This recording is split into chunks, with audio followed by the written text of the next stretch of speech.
Good morning, everyone. Welcome to the third day of the Mid-Atlantic Council meeting here in Philadelphia.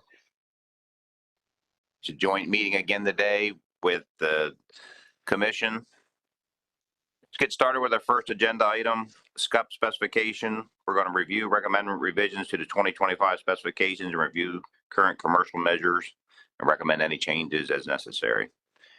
Hannah, whenever you're ready.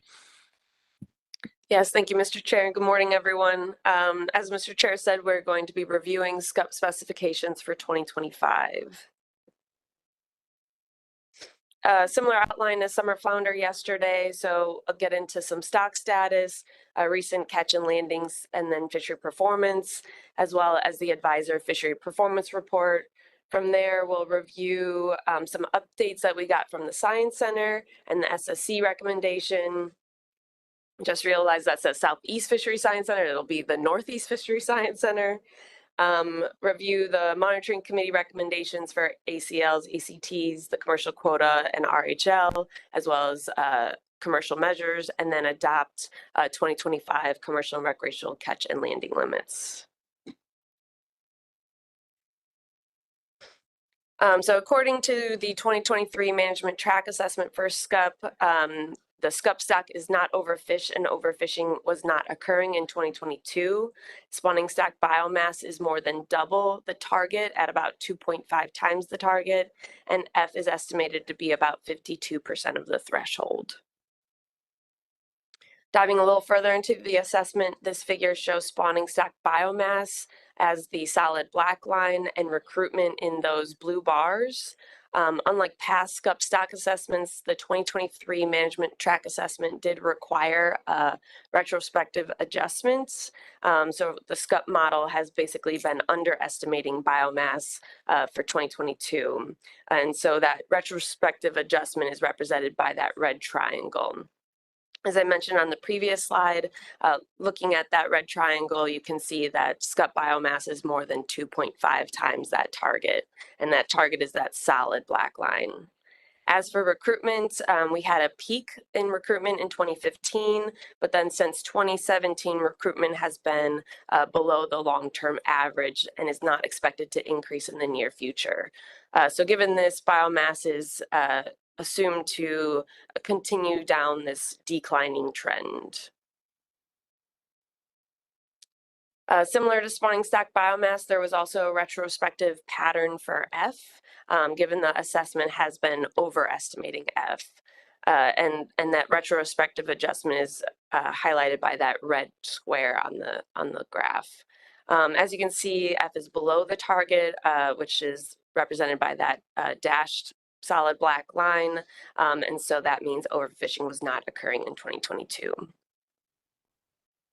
The Northeast Fishery Science Center also provided a data update this year, which included 2023 catch information, as well as the most recent fall biomass index, which is represented on the top of the graph, and the spring biomass index provided on the bottom. Looking at these graphs, the fall 2015, spring 2016 indices represent recent highs in the time series, and there has been a general declining trend since. The fall index shows an increase in 2022 compared to 2021, but then a decrease in 2023. But it didn't drop below that long-term average, which is represented by that horizontal dash line. The spring index also showed an increase in 22 relative to 2021. However, due to the number of issues with the Bigelow and the spring survey, we don't have a valid spring index for 2023 for Scup. Also provided through the 2024 data update, we've got the fall bottom trawl survey indices at lengths shown here. This figure has indice of lengths from 2009 to 2023. And just to highlight the 2023 information, which is shown in that lowest bottom corner, you can see compared to 2022 and 2021, there were relatively few Scup encountered in the fall survey. Here we have commercial and recreational landings as well as dead discards since 1996. I would like to note that on this graph, we have recreational landings shown as the revised MRIP estimates throughout the entire time series, which differs from a table I'm going to show later on in the presentation. From this graph, you can see that total catch has been generally increasing over the past 2 decades, but has remained relatively constant since about the past 7-8 years or so. But we did have this peak in 2017, which was likely attributed to that strong recruitment class that we had in 2015 when those fish were entering the fishery. This table shows ABCs from 2015 through 2024, as well as the overfishing limits. As you can see, ABC overages for Scup occurred in 2017, 2021, 2022, and again last year. According to the most recent information provided through CAMS, there was also OFL overages for Scup, just slight OFL overages in 2017 and 2021, and then larger OFL overages in 2022 and again last year in 2023. Now diving into the commercial fishery performance, this table shows recent trends in commercial landings compared to catch, to the quota and the annual catch limits. In 2023, about 13.1 million pounds of scup were landed in the commercial fishery, which is about 93% of the commercial quota. As you can see on this table, commercial quota and ACL overages have been rare over the past decade. And in 2023, the commercial ACL overage, which was by about 4%, was likely attributed to those higher than expected dead discards, which was something similar that we saw in 2017. I'd also like to note that 2023 is the first year where those revised commercial and recreational allocations kicked in. So 2023, we did see a bit of a drop in the commercial quota compared to previous years. But then come next year, our commercial quota goes substantially up. So I don't imagine we'd be in the same situation with this ACL overage. And given Scup biomass, the AMs do not require a single year payback for the commercial fishery. So we would not anticipate any sort of payback come next year. The figure on this slide is pulled directly from the GARFO quota monitoring website. On the left, we have the winter 1 quota. So just as a reminder, the commercial Scup quota is broken down into 3 seasonal quotas. We've got winter 1, summer, and winter 2. So on the left, we have the winter 1 quota for 2024. As you can see, 2024 landings for that period have trended above last year's landings, but along that the green line, which is that quota rationing trajectory line, but it did not exceed the quota for that given period. And then on the right, we've got the summer period, and as you can see, those so far are tracking pretty much exactly with last year's landings.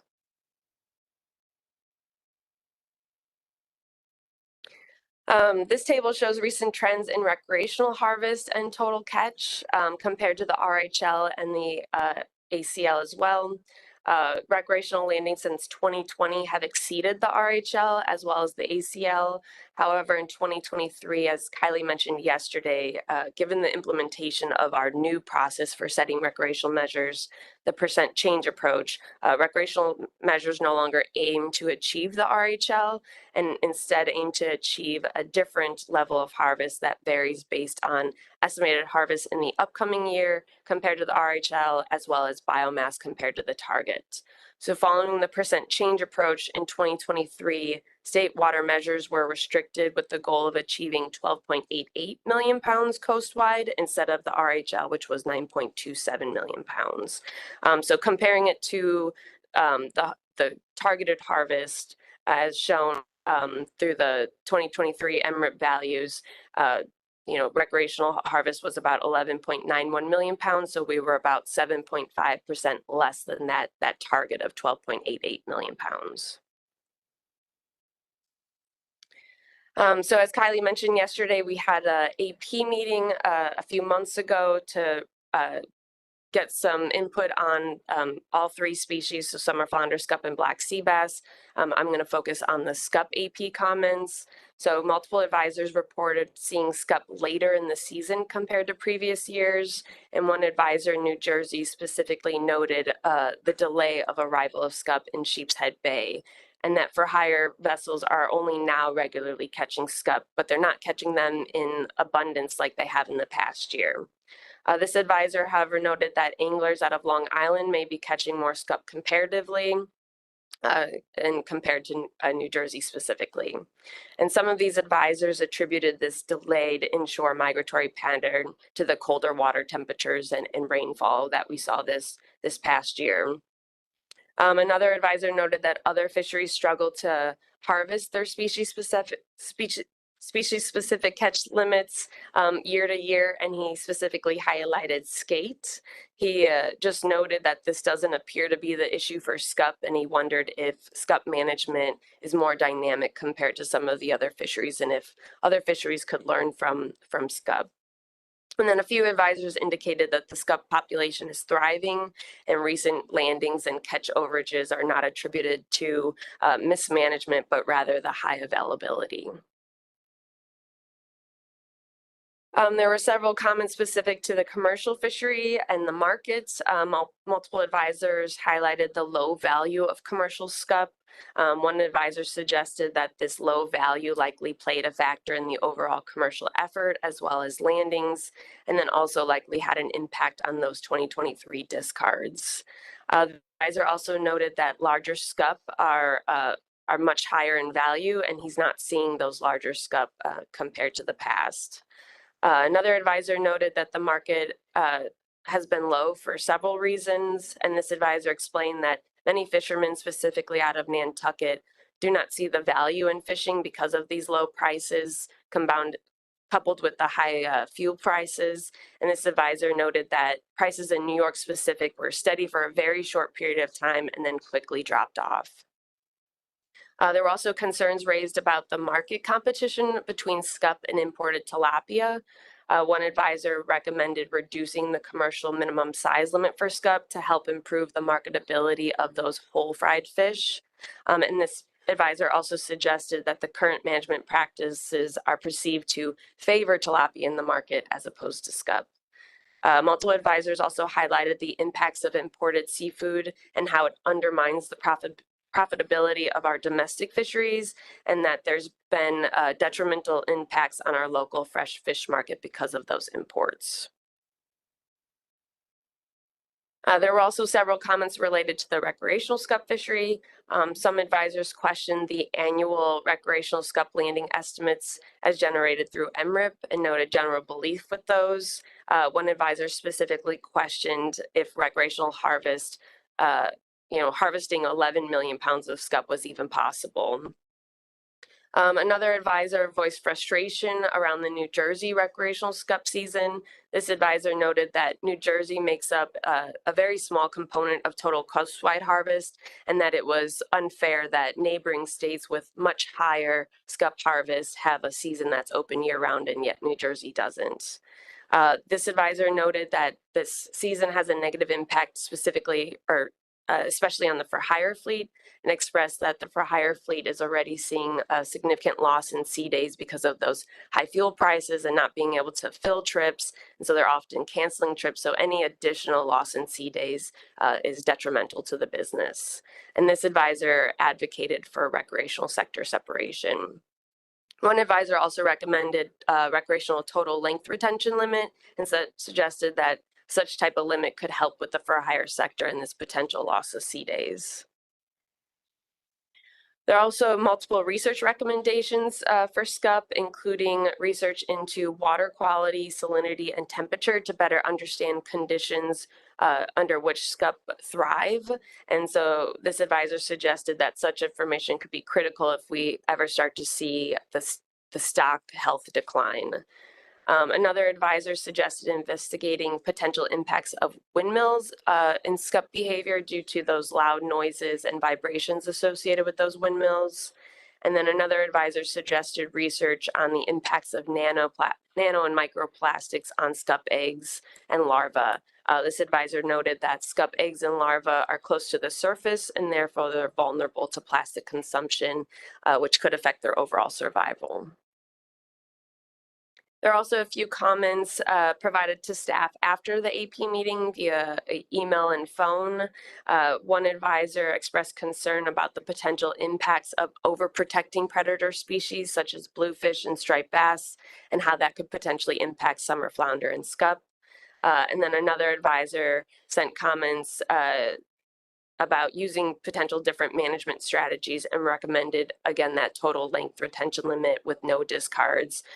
This advisor also advocated requiring recreational cell phone reporting through the Bluefin data app. So this year, the Science Center identified a minor error in the calculation of the Scup retrospective adjustments that was provided last year. Specifically, the number provided last year was an adjustment factor that was about 1.214 derived from Monroe. And based on the corrected calculation, the adjustment should actually be 1.27. The Science Center also reran the projections using the new 2023 removals for the interim year, which were about 1,500 metric tons. So all in total, this resulted in just under a 4% increase in the 2025 ABC for Scup. So relatively a minor change overall. The table shown at the bottom of this screen on the left shows the previously approved specifications, so both 2024 as well as 2025. And on the right, we've got the proposed updated based on that retrospective fix. So as you can see, there is a slight increase from the previously approved 2025 ABC compared to the adjusted value. So based on the updated projections provided by the Science Center, the SSC did recommend updating the 2025 ABC to reflect that correction. So this would, again, result in a 4% increase. So the 2025 ABC would increase from 39.74 million pounds to about 41.31 million pounds. At the SSC meeting, the group did, however, note some concern about this developing pattern of catches routinely exceeding the OFL, and that this has consistently occurred over the past 3 years.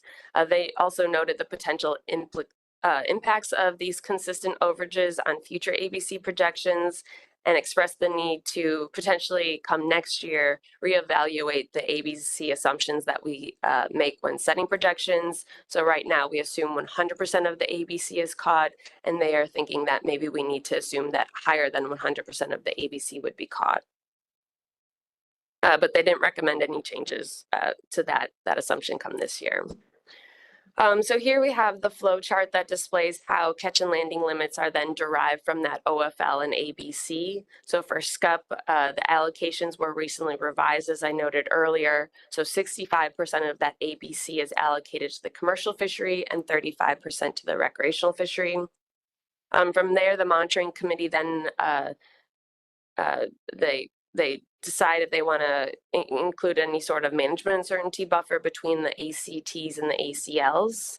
Then from there, to derive the commercial quota and the recreational harvest limit, they make an assumption on projected discards and they subtract that from the ACTs to get those quotas. And then described in the FMP, the commercial quota is then split based on percentages between the different quota periods. So over the next few slides, I'm going to kind of go through a step-by-step fashion to show the show the monitoring committee recommendations. So the calculations for the ACL is pretty straightforward, and it's just basically applying each of those percentages to the ABC. So looking at the revised ABC, we would have a commercial ACL of about 26.85 million pounds and a recreational ACL of about 14.46 million pounds. Moving to the sector-specific ACTs, so last year the monitoring committee recommended no deduction for the commercial or recreational ACLs to account for management uncertainty. and they felt that they wanted to maintain this approach again this year. And they considered multiple things. These are considerations that they also thought about last year. Some of these included the commercial fishery being well monitored, and Garfo has in-season closure authority. They felt that the quota has not been consistently caught, so that it would be, there's no need for management uncertainty there, and that ACL overages are very rare, and they're usually associated with those high discards as opposed to actual landing overages. As for the recreational fishery, they noted that catch is not well controlled given data lags, and there's no in-season closure authority, and that anyone in this fishery can really participate because it's open access. There was also comments about the new management approach, so the percent change approach, and how that interacts with management uncertainty. And they also noted that the ongoing framework and addendum to consider a new process for setting recreational measures for 2026 and beyond, and waiting until that took place. So given all of these considerations, the monitoring committee recommended continued applications of the ACLs equaling the ACTs. However, I do want to note that the monitoring committee did recognize the continued recreational ACL overages since 2020, and they highlighted that such overages have also contributed in many years to OFL overages. And so the group acknowledged that if such trend continues, consideration of a recreational management uncertainty buffer may be warranted, but they again noted that Scup biomass is so high right now, and there's this uncertainty between the connection between a management uncertainty buffer as well as that percent change approach. So they maintained their recommendation for no management uncertainty for the recreational sector. So getting into the method for calculating projected discards, the monitoring committee recommended using the typical method. So this is the same method used for summer flounder, where we get ABC projected discards from the Science Center, and then that is divided up by sector based on a 3-year moving average. The monitoring committee, though, recognized that since we're updating 2025 projections, we should also be updating that 3-year moving average. So they recommended updating the time series to be 2021 through 2023 discards as opposed to what we used last year, which was 2020 through 2022. So under this approach, this would allocate 78% of those ABC discards to the commercial sector and 22% to the recreational sector. So this would result in a commercial quota of about 19.54 million pounds and an RHL of 12.31 million pounds. So this table here just basically summarizes all of the different recommendations. So the SSC recommendation for 2025, as well as the monitoring committee recommendations for the ACLs, ACTs, and quotas. The recommended limits are outlined in yellow here, and then to the left, just for comparative purposes, I've showed the previously approved limits for 2025. And the column far to the right kind of describes the basis for those 2025 recommended values. So as I mentioned earlier, the monitoring committee also had a conversation about commercial regulations.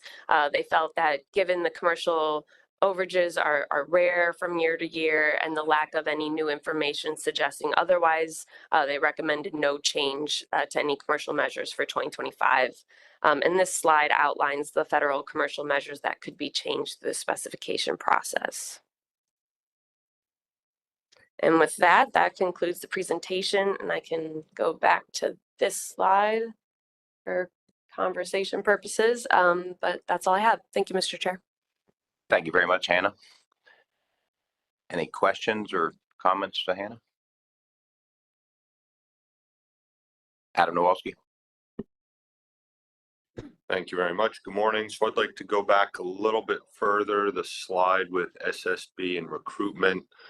I believe I heard that SSB is expected to decline because recruitment is not expected to improve beyond current levels, if I'm paraphrasing correctly. Was that the statement that was made? Yeah, and that's also in the 2023 management track assessment. Okay, so my question is beyond that question, which now makes it two questions, plural. What was the predictive information that we had that gave us insight as to those spikes that occurred nearly a decade ago? The spikes in recruitment, or The spikes in recruitment, yes. I'm not sure I know the answer to that. Okay, so the answer is we don't know that there was any predictive indicators ahead of recruitment spikes 10 years ago that we know of. Okay, thank you. John Hare. Yeah, I think the important thing is when models look forward, they assume that recruitment in the future will look like recruitment in the past. So you take past recruitment time series and then project that past recruitment time series forward. So it's not a predictive approach at all. It's just using prior information to inform the future.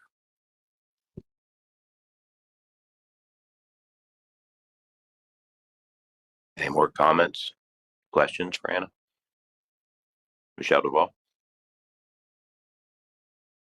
Thank you, Mr. Chair.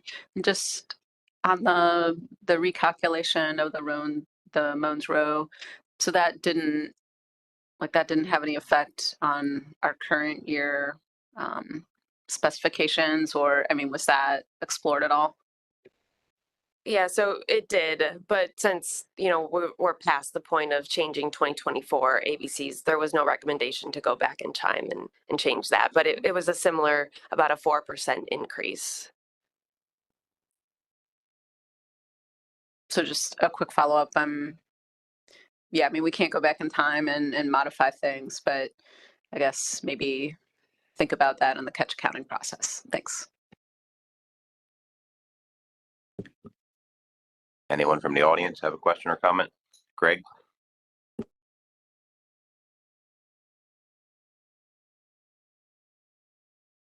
Thank you, Mr. Chair. Greg DiDomenico, Lunds Fisheries. I want to make a few comments and ask one particular question.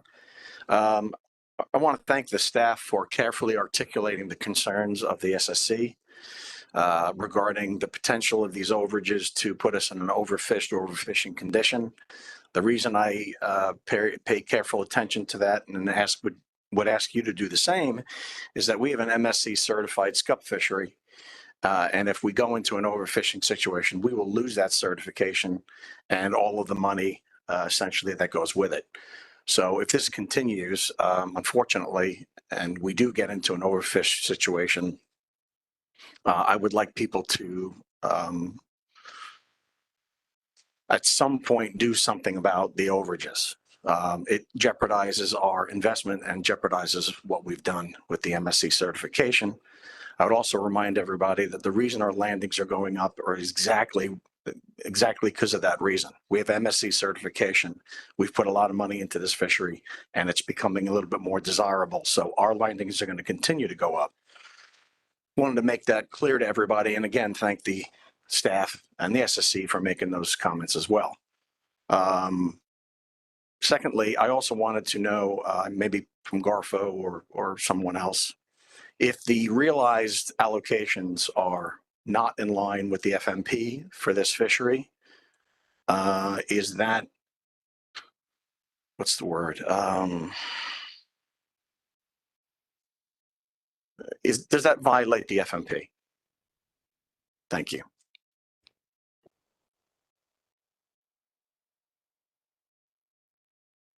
Mike?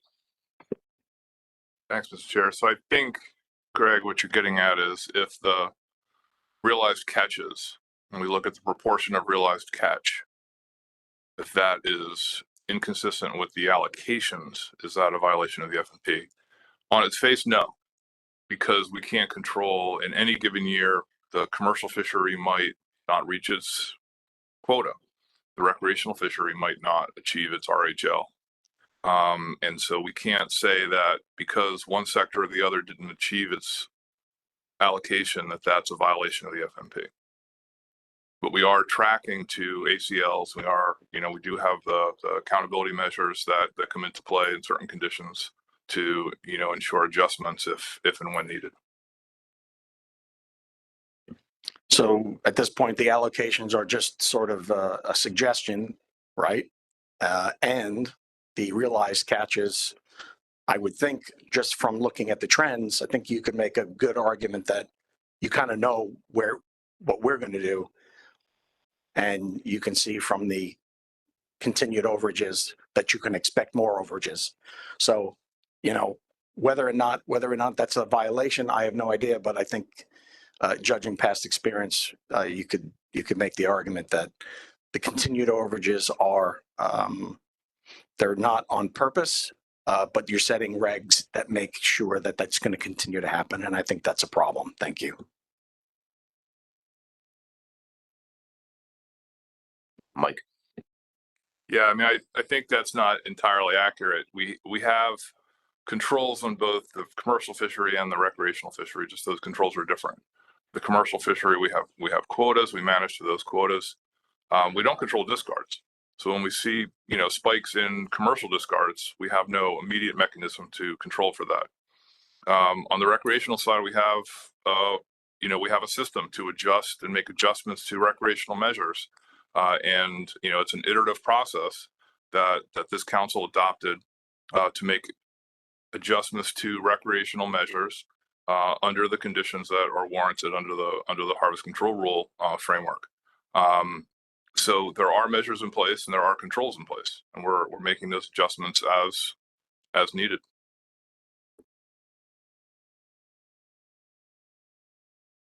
Any more questions or comments? Dan Farnham. Yep, thank you, Mr. Chair. To that note, either Hannah or Mike, so there was an overage in the commercial sector in 2023, 4% overage. That did not trigger the AM. What would trigger the AM, and what is the AM?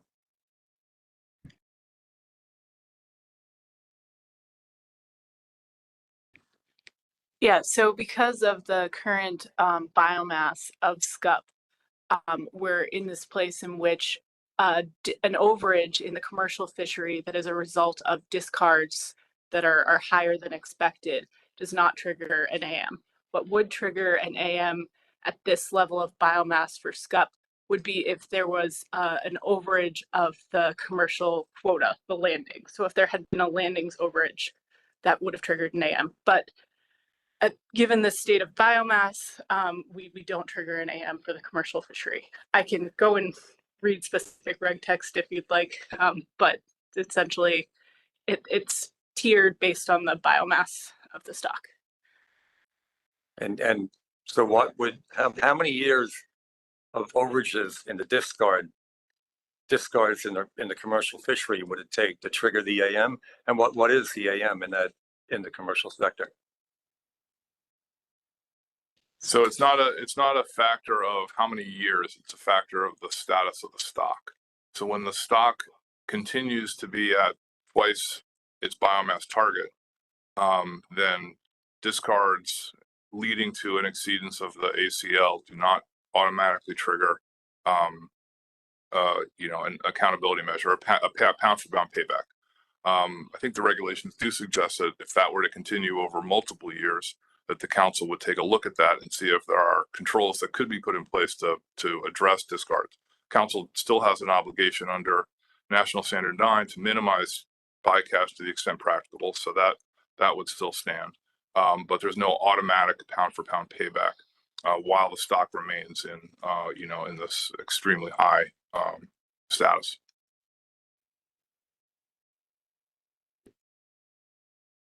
Any more questions? Anna, I believe you have a motion.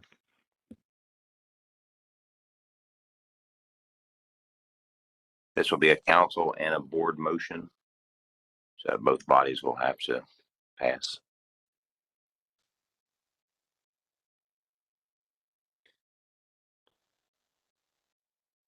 Would anybody like to make the motion on behalf of the council? Anna? Would you go ahead and read it into the record, please? Thank you, Mr. Chair. I move to revise the 2025 specifications for Scup such that the commercial ACL equals ACT equals 26.885 million pounds, and the commercial quota equals 19.54 million pounds.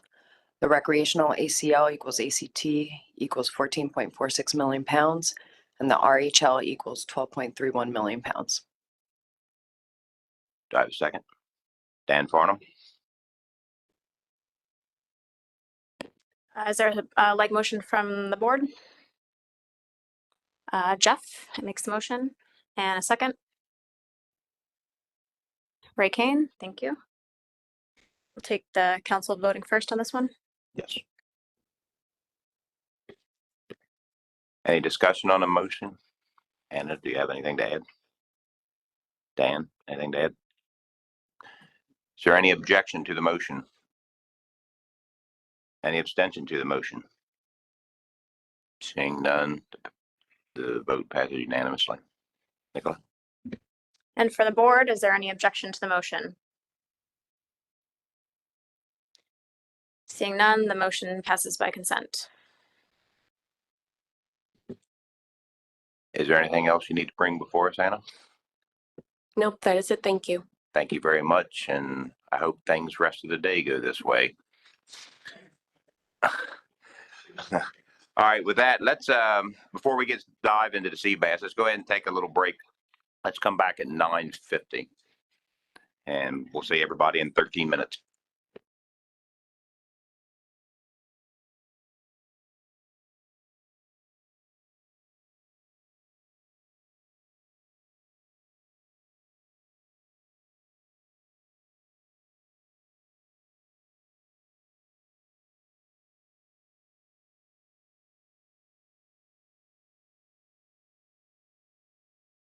Hey, Anna. Anna. Anna.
Welcome back, everyone.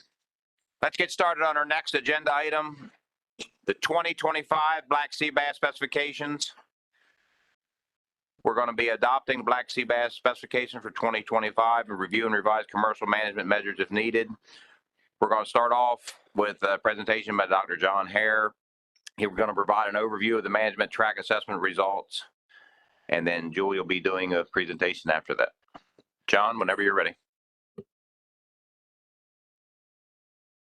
Thank you very much, Mr. Chair. I'm here today to talk about the Black Sea Bass Management Track Assessment. So a little bit of background regarding Black Sea Bass biology and the fishery. We manage Black Sea Bass in the Northeast as a single stock north of Cape Hatteras, North Carolina, and we divide that stock into two spatial areas at Hudson Canyon. There's a southern unit south of Hudson Canyon and a northern unit north of Hudson Canyon. Black sea bass is an atypical protogynous hermaphroditic temperate reef fish, which means it matures initially as a female and then transitions to a male. The atypical means that some fish mature directly to be males, and some females never transition to be males. So it's a hermaphrodite with some complications. The complications may make it more resilient to exploitation than typical hermaphrodites, but that is just one of the complexities of Black sea bass. The species exhibits seasonal migrations, moving north-south, north in the summer, south in the winter, and also moving inshore and offshore. Inshore in the summer and offshore in the winter. Over time, the stock has shown a northward expansion, continuing to be present in the mid-Atlantic, but expanding into southern New England, with some individuals being captured in the Gulf of Maine. And Black sea bass supports both commercial and recreational fisheries. The previous assessment was last completed in 2021 as a management track. That was an ASAP model, statistical catch at age model. North and south of Hudson Canyon made that sort of stock unit split. The terminal year was 2019. It included two fleets, a trawl and a non-trawl fleet, and it had multiple indices of abundance from surveys and a catch per angler from the recreational fishery. There was a strong retrospective pattern in this assessment that required a terminal year adjustment. And just to be clear, that retrospective pattern was positive, so that terminal year adjustment was up. So the assessment adjusted spawning stock biomass up to account for the retrospective pattern. The reference points were calculated. I'm not going to read through them. And stock status was not overfishing, and overfishing was not occurring. In 2023, well, actually in 2022, the Science Center started a research track working group. And in 2023, that research track completed. It was a 2-year process to improve the Black sea bass assessment model. And we had a highly experienced working group, 5 scientists from the Northeast Fisheries Science Center and 4 scientists from other organizations. It was subjected to an independent peer review in 2023 and was accepted. I'm going to just walk through what some of the main components of that research track assessment. It transitioned the assessment from an ASAP model to a WAM model, and you'll see the word multi in front of WAM. So it's a multi-WAM model, which means it's including those 2 units of the stock and allowing movement between those 2 units. So it's a sort of a multi-component WAM model. So the model is simultaneously modeling northern and southern portions of the stock and including movement between those 2 units.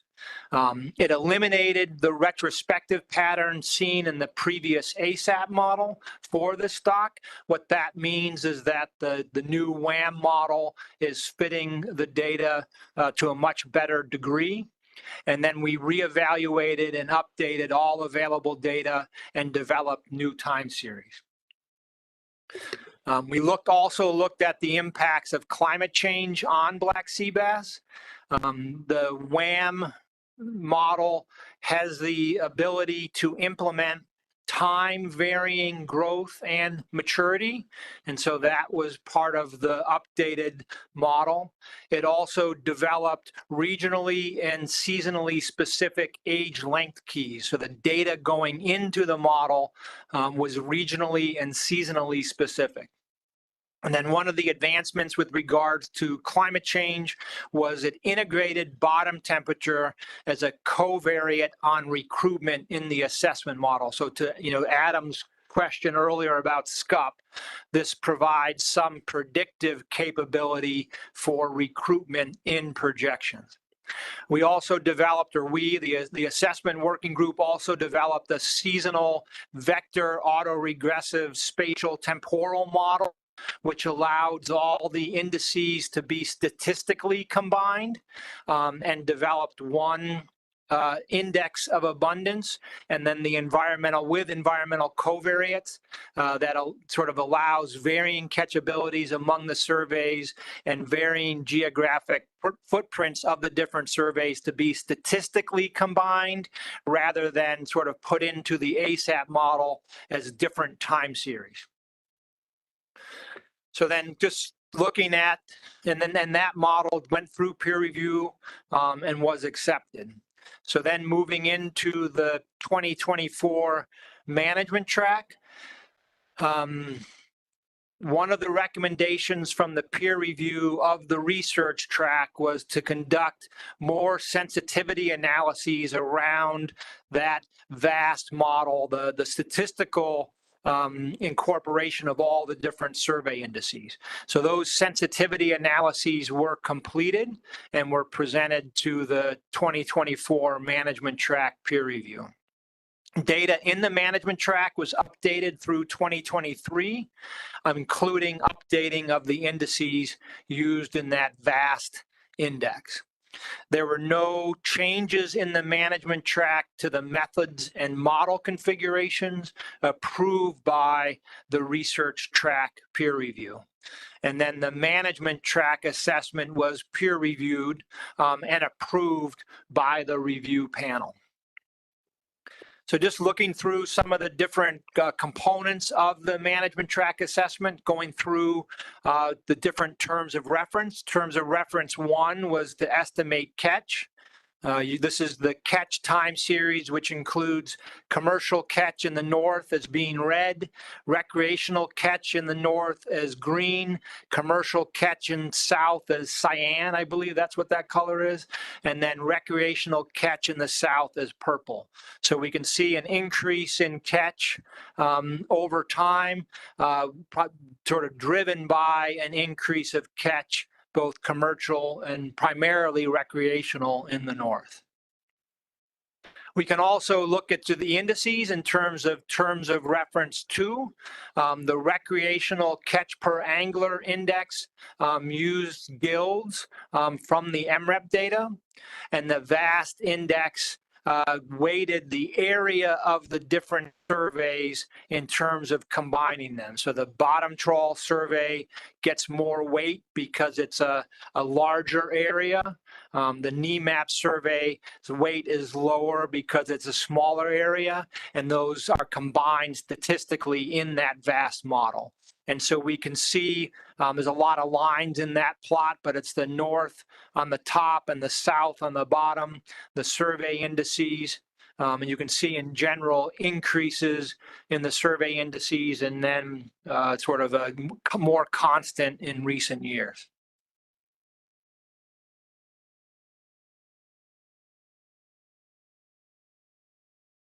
Could you advance, please? The clicker doesn't seem to be working at this point. There we go. Thank you very much. The management track assessment, estimated fishing mortality rate, recruitment, and biomass, sort of as combined for the north and south units, and then for the north unit and the south unit. That top plot is fishing mortality rate. The middle plot is recruitment, and the bottom plot is spawning stock biomass. And so you can see the trends in fishing mortality rate decreasing. You can see the trends in recruitment variable with some strong recruitment events primarily in the latter half of the time series in the north, strong recruitment events in the first half of the time series in the south, and then the spawning stock biomass for the combined stocks increasing and potentially leveling off, the increasing in the north, potentially leveling off, and increasing in the south. Next slide, please. Term of reference 4 is to calculate the biological reference points and make a recommendation as to stock status.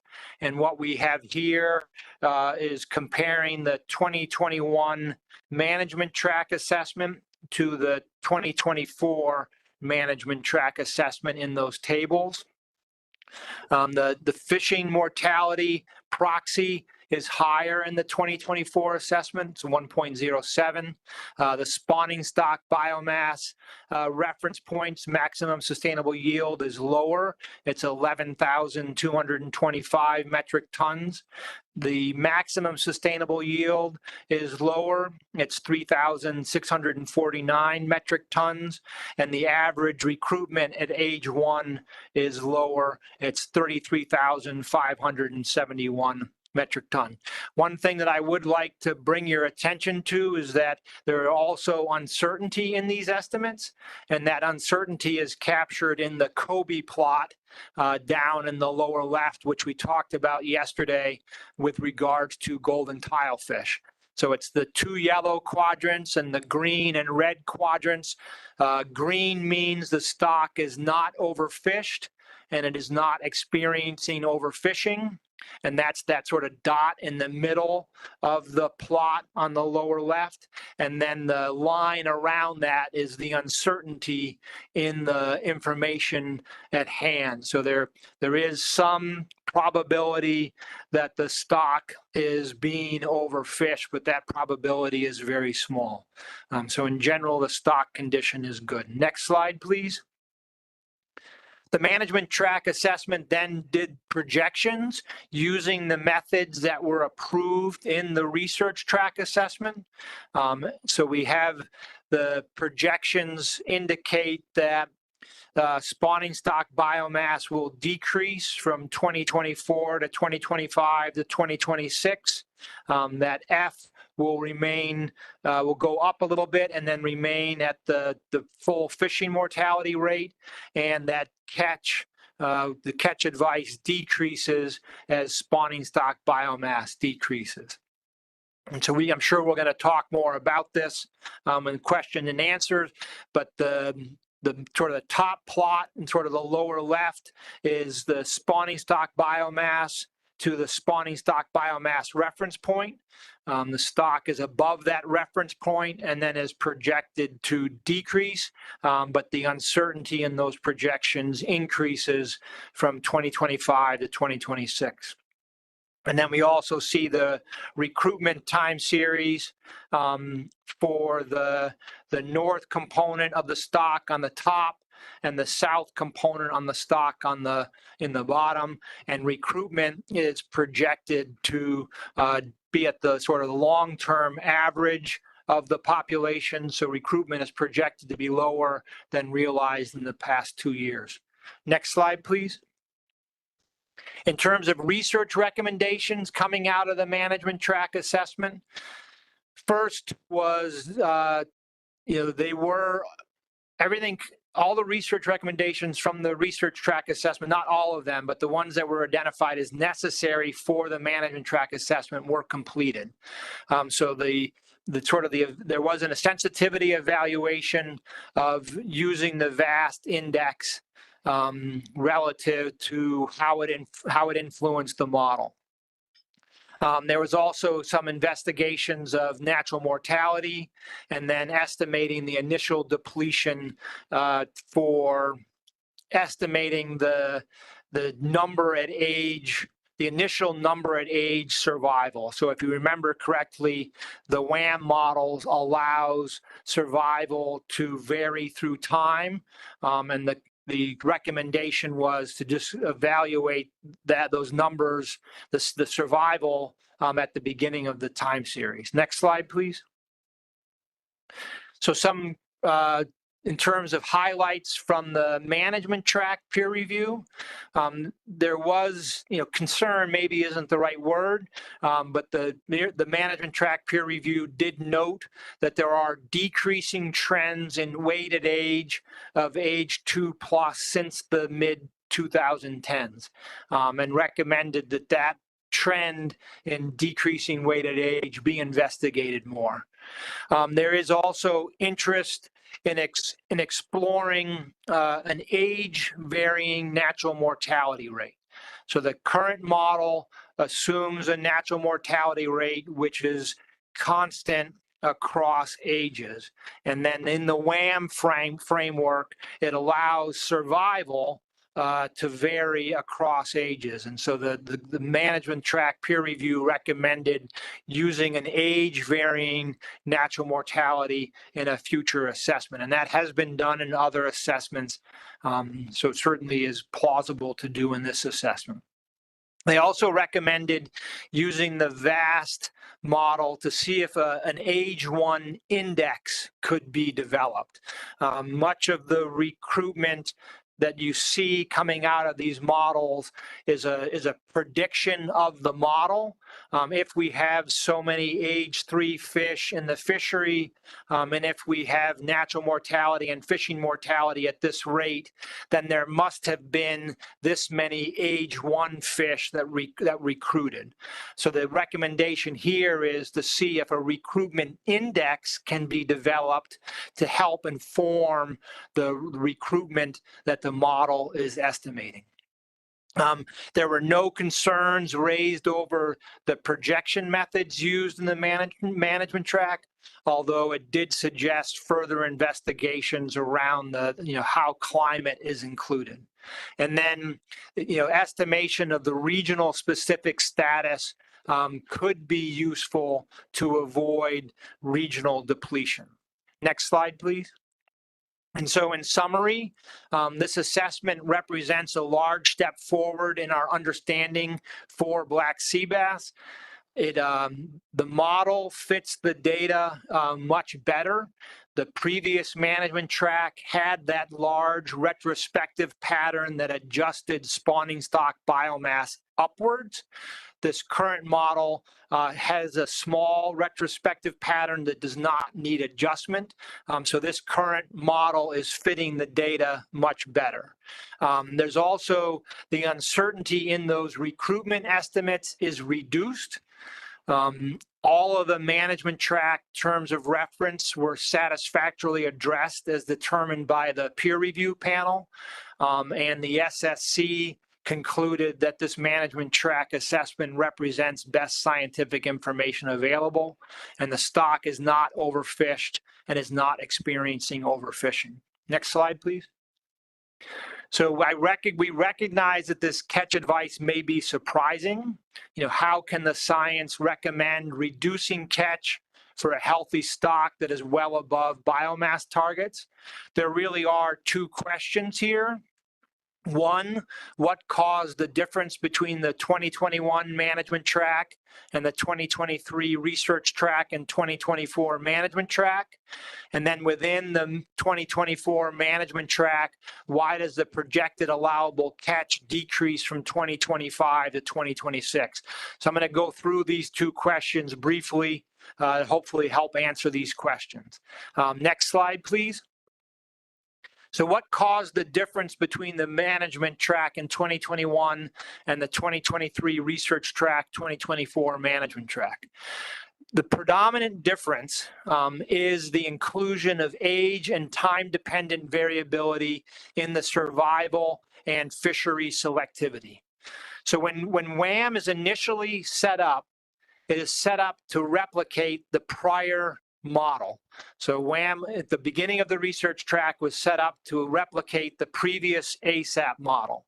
And then from there, the working group goes through a number of evaluation and analyses to improve the modeling context to fit the data better. And that is where we ended up with a model that fits the data better. And one of the primary reasons is this age and time dependent variability in survival and an age dependent and time dependent variability in fishery selectivity. The SSB in the 2021 management track was adjusted upwards owing to the retrospective adjustment. So what is shown in this plot is the red is the spawning stock biomass from the 2021 management track assessment. The red dot represents the adjustment that was made because of the retrospective adjustment, and the green line is the spawning stock biomass coming out of the new 2023-2024 assessment model. And so you could look at this, one perspective is to look at this and indicate that the prior assessment with that retrospective adjustment was adjusted high. You could also look at this and think the prior assessment was correct and this new assessment is not, but the model fitting the data much better in this new assessment, leads to the conclusion that the prior assessment was high. Spawning stock biomass, the 2024 management track again had no adjustment needed because it is fitting the data better. Next slide, please. So the other piece of this, in terms of the differences between the 2021 management track and 2023 research track, what's shown here is the recruitment time series from the different models. Red is the 2021 management track, and green and blue are the 2023 research track and 2024 management track. And you see differences here. So earlier in the time series on the left of this plot, you see the blue and green estimates of recruitment higher than the red estimates of recruitment. So earlier in the time series, the new model is basically incorporating increased survival.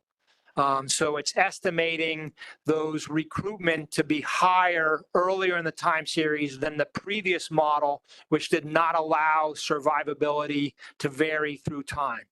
And then as you look at the right-hand side of this graph, you see the red lines, those peaks in 2012 and 2015, I believe, are higher in the 2021 management track, and they're now lower in the 2023 research track and 2024 management track.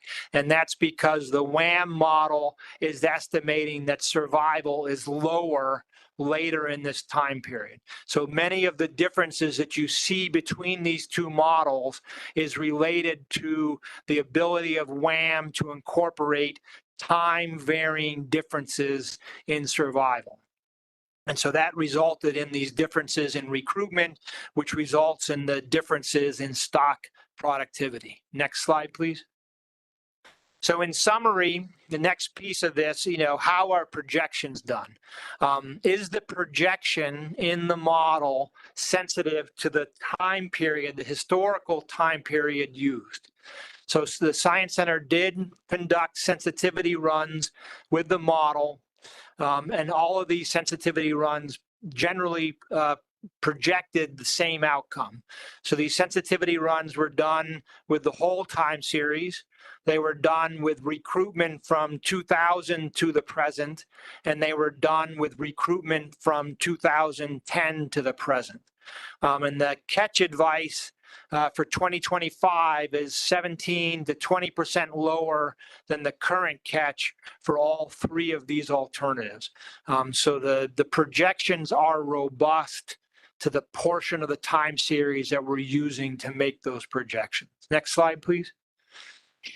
So then within the 2024 management track assessment, why does projected allowable catch decrease from 2025 to 2026? And I have the tables here for reference. But when a population is above a spawning stock biomass reference point and fished at the fisheries reference point, spawning stock biomass is projected to decline to the reference point level. This is, sort of the basic assumptions, basic way we think about how fisheries management works.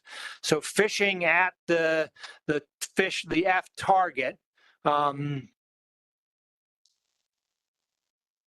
the proxy will drive the stock to the spawning stock biomass reference point. And in that case, catches will decline as we get closer and closer to that reference point. So that is why the projected catches are declining, because we're pushing the stock towards the biomass reference point. So I believe that's it for my presentation. And I think I'll answer questions on the stock assessment before going to Julia to continue our business here today. Thank you, Joan. Any questions for Joan? Jim Gilmore? Thanks, John. That was a great presentation and answered a lot of the questions I had. So just actually down to two right now. So let me give you the last one you just mentioned. So it's going to drive it down back to the reference points, but if it drives it down, are we back at the target or or are we below the target into the threshold? So that was question number one. In 2025, during the course of the projections, no, you're not below the threshold. Okay. And secondly, all right, so you had mentioned that when we use the ASAP model, the retrospective adjustment was higher. And as I recall in your graph you showed, I mean, it wasn't higher, it was massively higher. It was like almost twice what, and so we had a spawning stock biomass that was, numbers all 200 something %. And then on top of that retrospective adjustment even put it higher. So the new model now has completely eliminated that. And I guess the concern you have is back then, it seemed to make sense back in the 2021 model because we were seeing that on the water. There was just, you couldn't get away from black sea bass. And I guess the biomass is still high, so that will continue. But the simple question is, even with the new model, there's still a significant amount of uncertainty in this because of the life history of the animal. I mean, it's just difficult to sample, whatever. So we do, I guess, have evolving models. So this one right now is saying, well, it's brought in a lot of stuff, and I'm sure it's an improvement. But I'm just wondering if in a couple of more years when we have Son of Wham, are we going to have, another adjustment that makes major shifts back and forth. So the simple question right now, there's still a significant amount of uncertainty, I would think, even with the new model. But it's better, but maybe it's not predicting everything that's going on in the water. Thank you. Yes, I think, this model is a significant improvement. Going to the retrospective question that you had, the ASAP model had spawning stock biomass at 18,761 metric tons. And then the retrospective adjustment, which is made because the model is not fitting the data as well, adjusted spawning stock biomass up to 29,576 metric tons.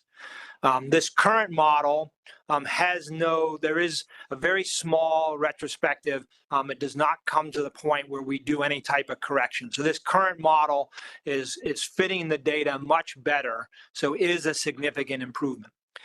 Is there uncertainty? Yes, there's uncertainty in everything that we do. And that uncertainty is projected forward. And then the catch advice is based on not exceeding the 50% probability of overfishing the stock. And so that uncertainty is then incorporated in the projections and the catch advice. But yes, there is uncertainty. Tony Kearns? Thank you, Mr. Chair. John, if it's okay, I have two questions. I think what I heard you tell us is that the projections from the research track to the management track did not change in methodology. And so I did a comparison of the values that we got, and it's difficult because the research track only gives you figures, no tables. So I did an estimate. But I think what the research track is showing us is that it projected the 2022 biomass to be maybe around 18,000, and then the 2023 biomass to be around 14,000. So it was another knife edge drop. But then when you look at the management track, the realized biomass for those timeframes for 2022 was 24,000, almost 25. And then in 2023, it did drop a little bit to 24.5. And so, you know, we're seeing the model project these knife edges as it used to. And what is happening that it's projecting a knife edge, but then we don't see that realized.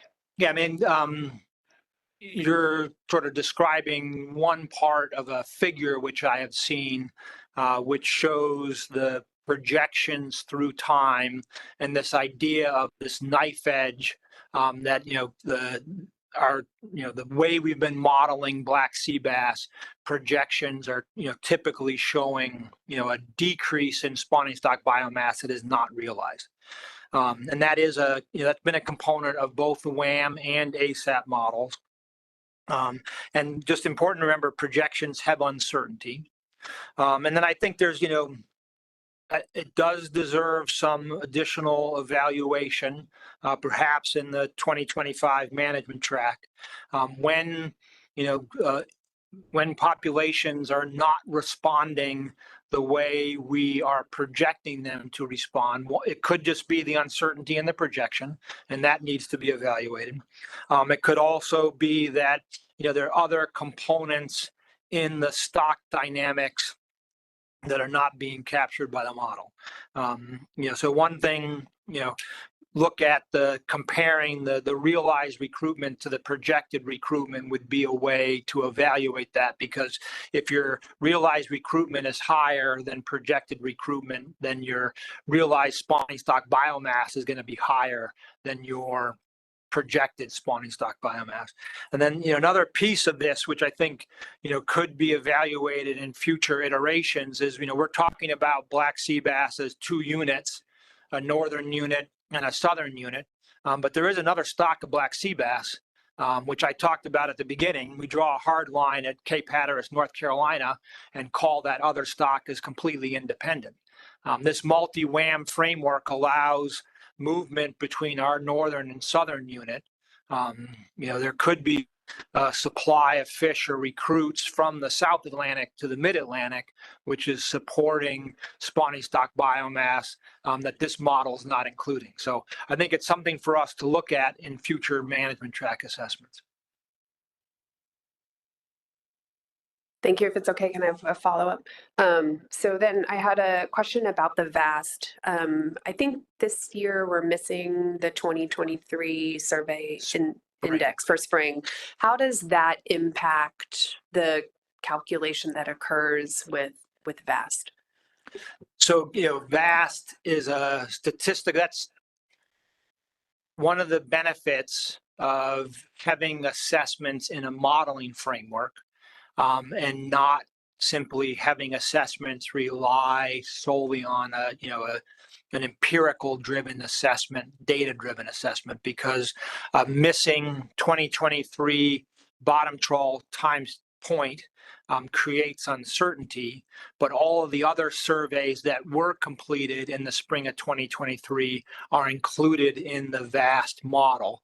So you'll see more uncertainty in that 2023 survey index, but there is an estimate of the survey indices because of these other surveys. John Maniscalco.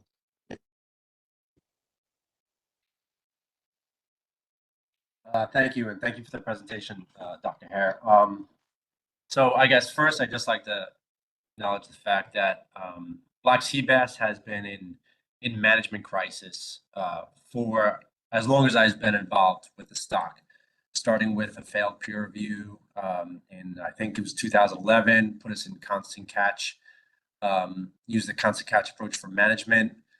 When we finally got the benchmark assessment from 2016 used for management in 2017, despite a massively rebuilt stock, we were still imposing cuts on the recreational fishery.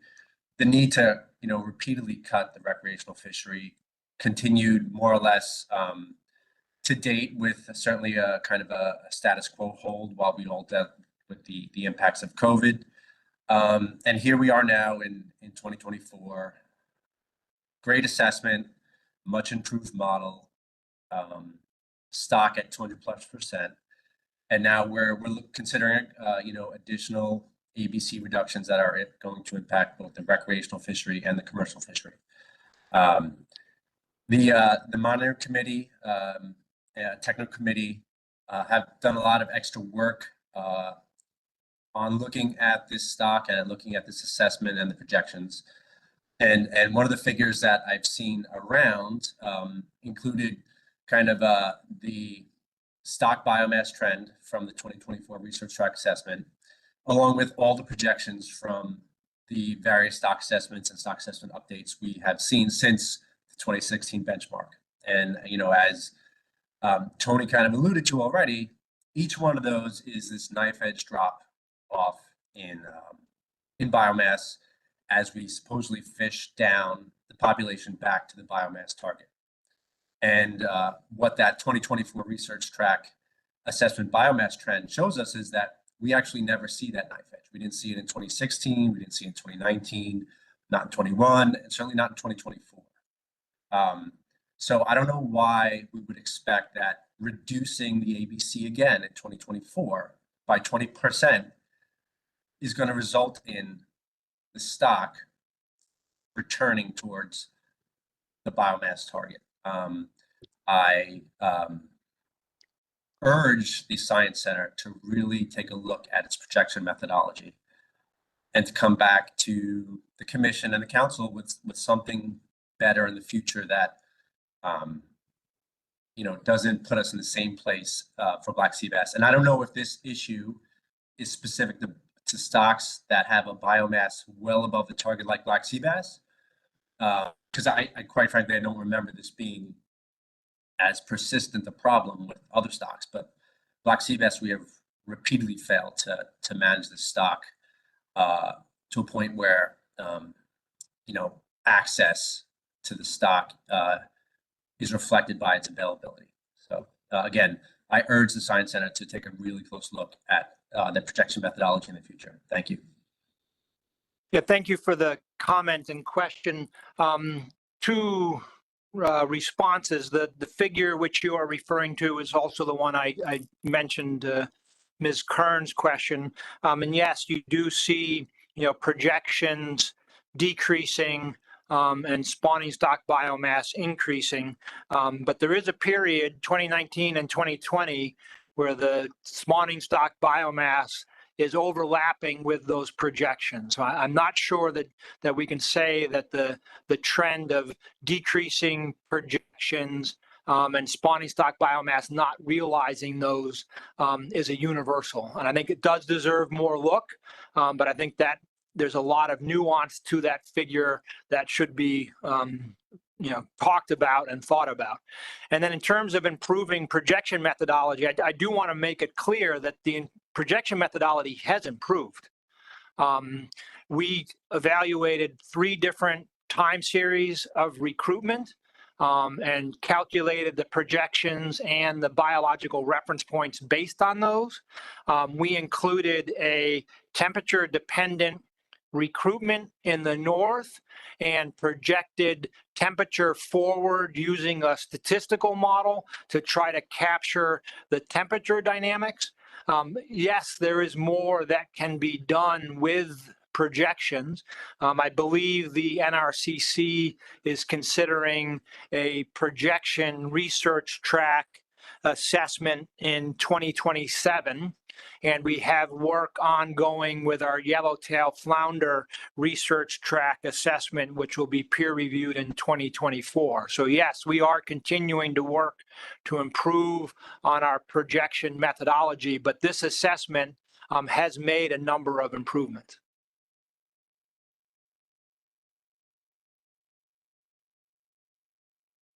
Adam.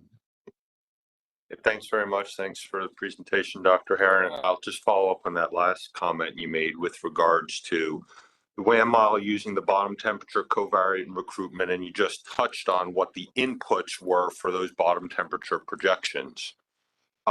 Where can I get the output of that projected the basically incomparable level of cold water bottom temperature we have seen off New York and New Jersey this year, the likes of which probably nobody's hasn't seen in 3 decades?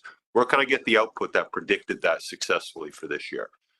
So in the black sea bass assessment model, it's using a statistical projection method for bottom temperature.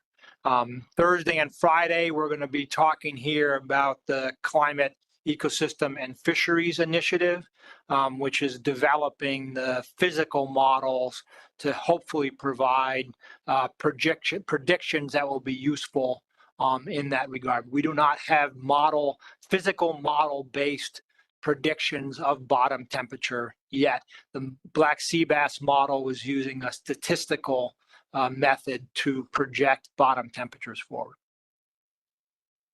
Adam. So if I heard you correctly, we couldn't predict what happened this year, but yet we're assuming that those bottom temperature projections statistically, but not modeled, are going to be correct moving forward. So therefore, we can assume these recruitment projections are more likely right than wrong? Not correct. Projections are using a statistical distribution. So the way I would phrase it is that the realized temperature in 2024 is within the bounds of the uncertainty of that statistical projection. And that is something we can look at. The physical models similarly would be able to look at that, as you just sort of what you're describing. And so that, again, I think, but the point is that the realized bottom temperature is within the statistical bounds of the projected bottom temperature. And we can look and see if that is true or not true.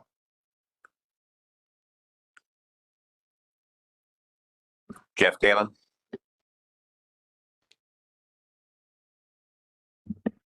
Yeah, thank you, Mr. Chairman. So you're following on Dr. Maniscalco's question about whether the cut would increase spawning stock biomass, John.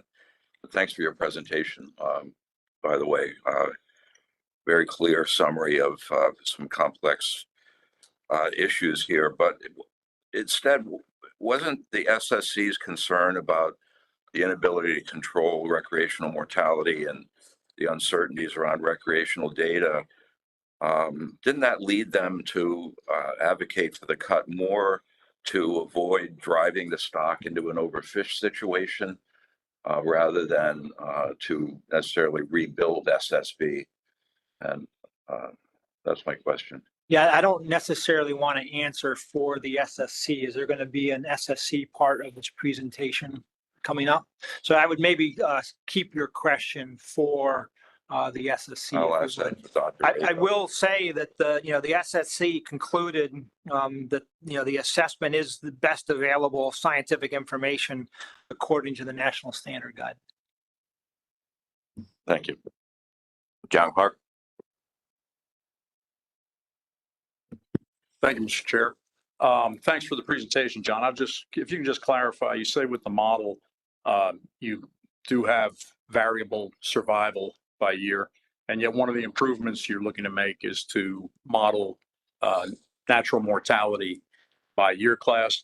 How do those differ, and how do you expect that would change the projections? Thanks. Yeah, so the recommendation was to use an age-dependent natural mortality.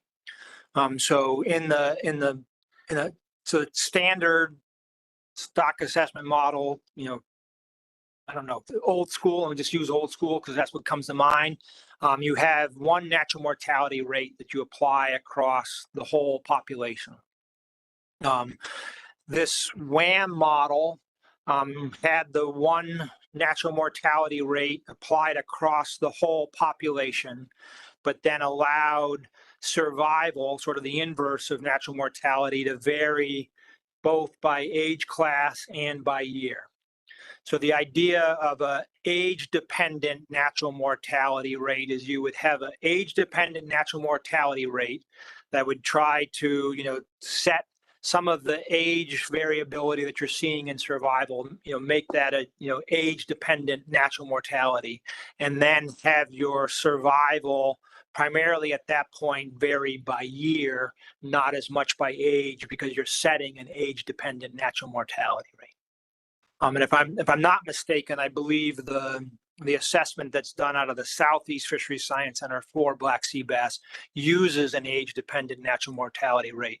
So there is some information and some guidance in terms of making that step that we can use. It doesn't make much of a difference in the projections. We have not yet incorporated an age-dependent natural mortality rate. It was a recommendation from the management track peer review, and it would be something that would be considered to be included in the next management track assessment, which will be in 2025.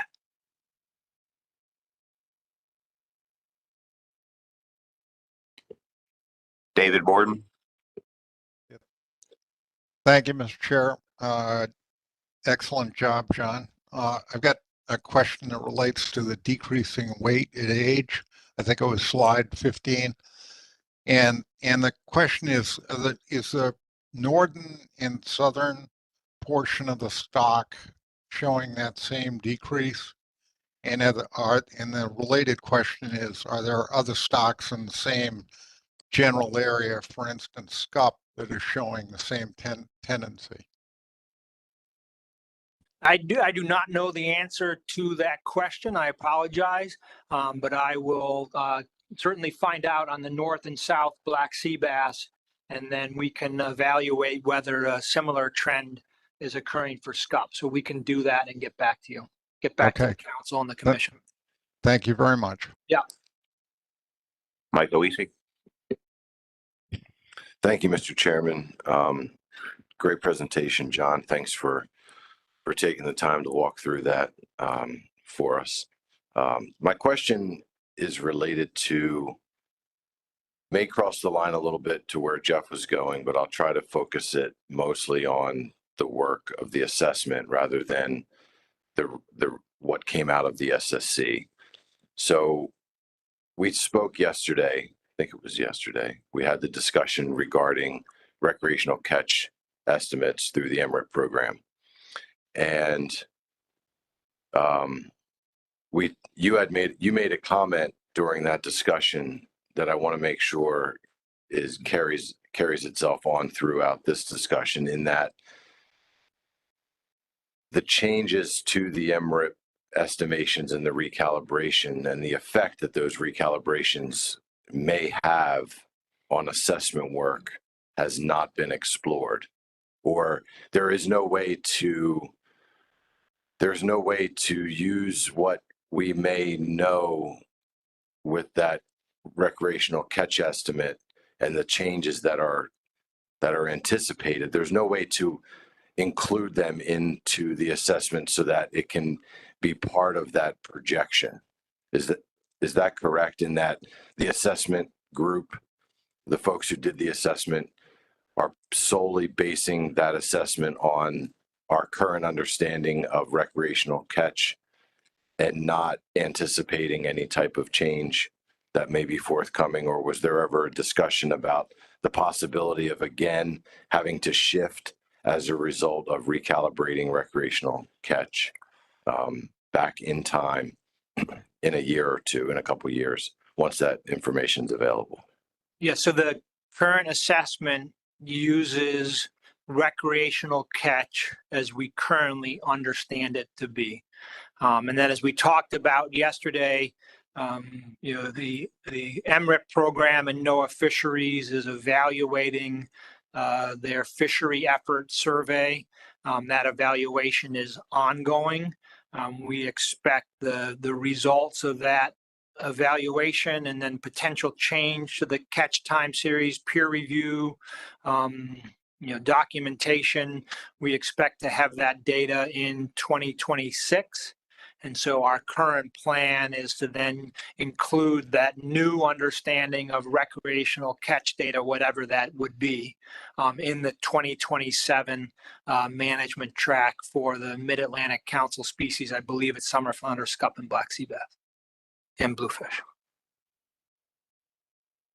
Nicola? Thank you, Mr. Chair, and thank you, Dr. Hare, for the presentation, especially trying to answer some of the anticipated questions today. I had several questions about slide 13, where it shows the SSB and recruitment estimates by region specifically. And when you look at the north chart, you can very clearly see how the strong 2011 and 2015 recruitment estimates factor into the SSB 3 to 4 years later with a spike in SSB. And then we see similar, the two of the highest recruitment estimates in the two terminal years of 2021 and 2022.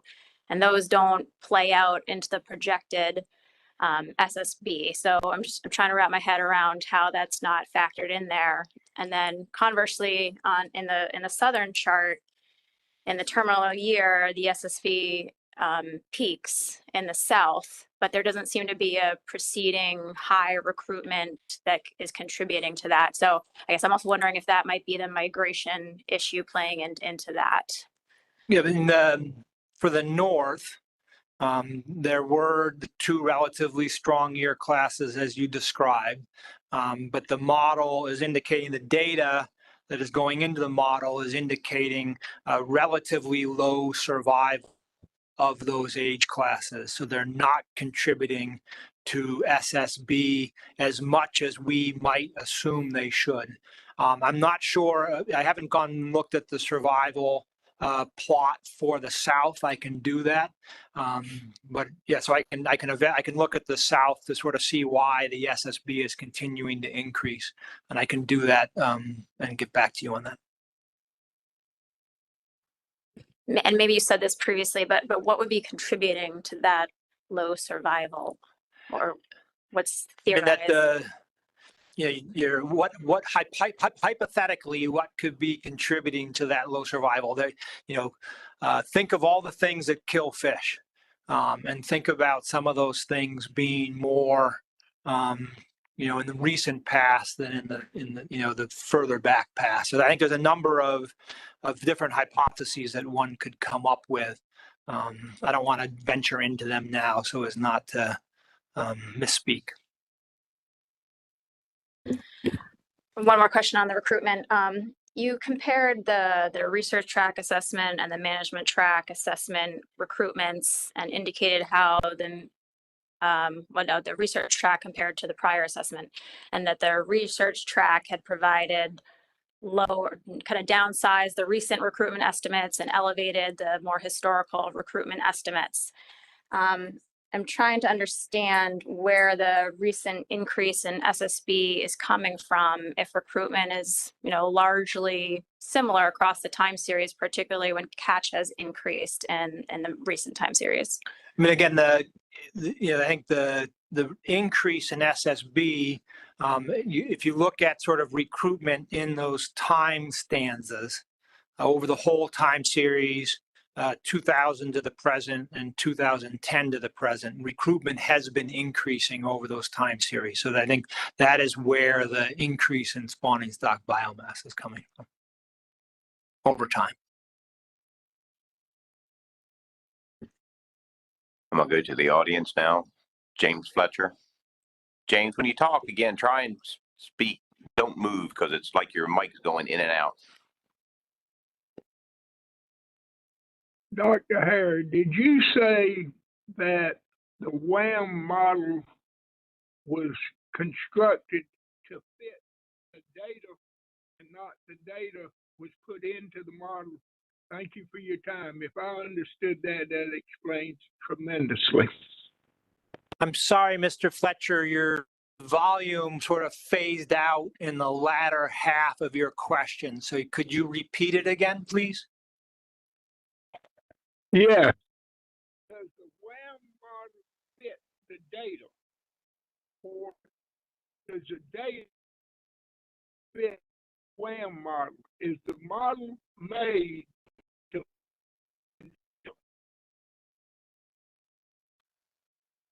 Is the model made to fit the data? No, the model is not made to fit the data. The model is estimating or modeling. I don't have another word for it. The model is modeling the dynamics of the population, and the WAM model modeling those dynamics is fitting the data better than the previous ASAP model.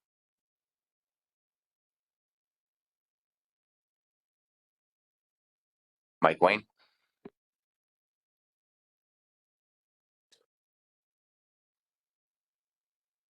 Thank you, Mr. Chairman. Good morning, everybody. Dr. Hare, thanks for digging in on this. I want to follow up on the question that Nicola Meserve was asking. And I guess the best way to do that is to ask, is it possible to run additional sensitivity analyses around the survivability of those recent strong year classes?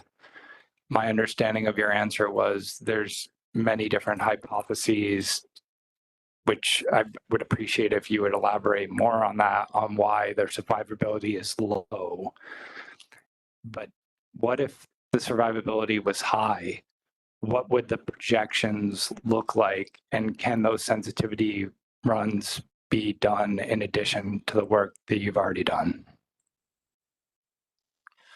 So, I think we're talking about two time frames. This assessment has been completed and the management track peer review has passed it, and it's been presented to the SSC, and the SSC has made their recommendation. So in the near term, no, we have very limited ability to do additional work on this model. However, because the management track, because the research track was extended, we pushed the management track off a year. So the next management track is going to be completed in 2025. And then, there's been a couple of questions that have come up here. We have the recommendations of the peer review panel and the SSC. And then we can look at some of those sensitivity analyses or some of the age varying natural mortality, or what's contributing to the SSB. We can sort of consider whether or not that would be part of the 2025 management track.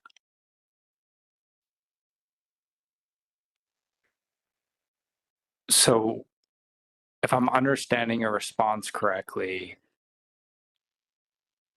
you could do additional sensitivity runs to look at that survivability, just not right now.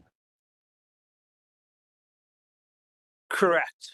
So we have an assessment schedule with the NRCC, and we work very hard to meet that schedule. So we have, staff who have devoted a lot of time on the Black Sea Bass Management Track, and we've completed our work on that for this year. And those, now we're going to devote those resources to completing the other parts of the assessment schedule for 2024.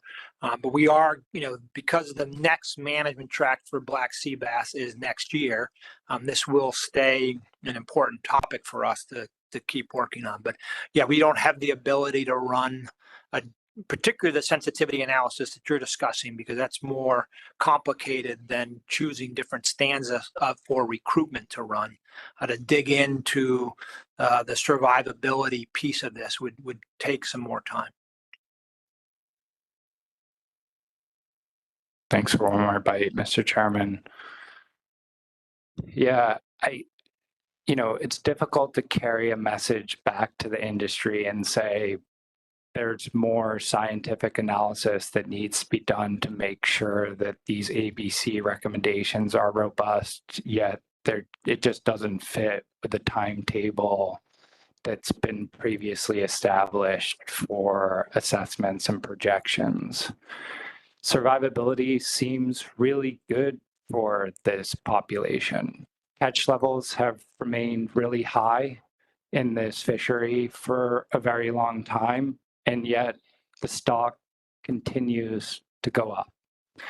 And so I don't even, we didn't hear Dr. Hare venture to guess for why survivability is expected to decrease or go down. And as a stakeholder that's trying to help our community understand where we are and where we're going, it's just an unsatisfactory answer to have a variability like survivability incorporated and not really vetted to the point where we can explain why the projections are showing such a knife edge approach here. And I'm very interested to hear where this discussion goes next. Thanks. Thank you very much for the comment. I will point out, I believe it's in this figure.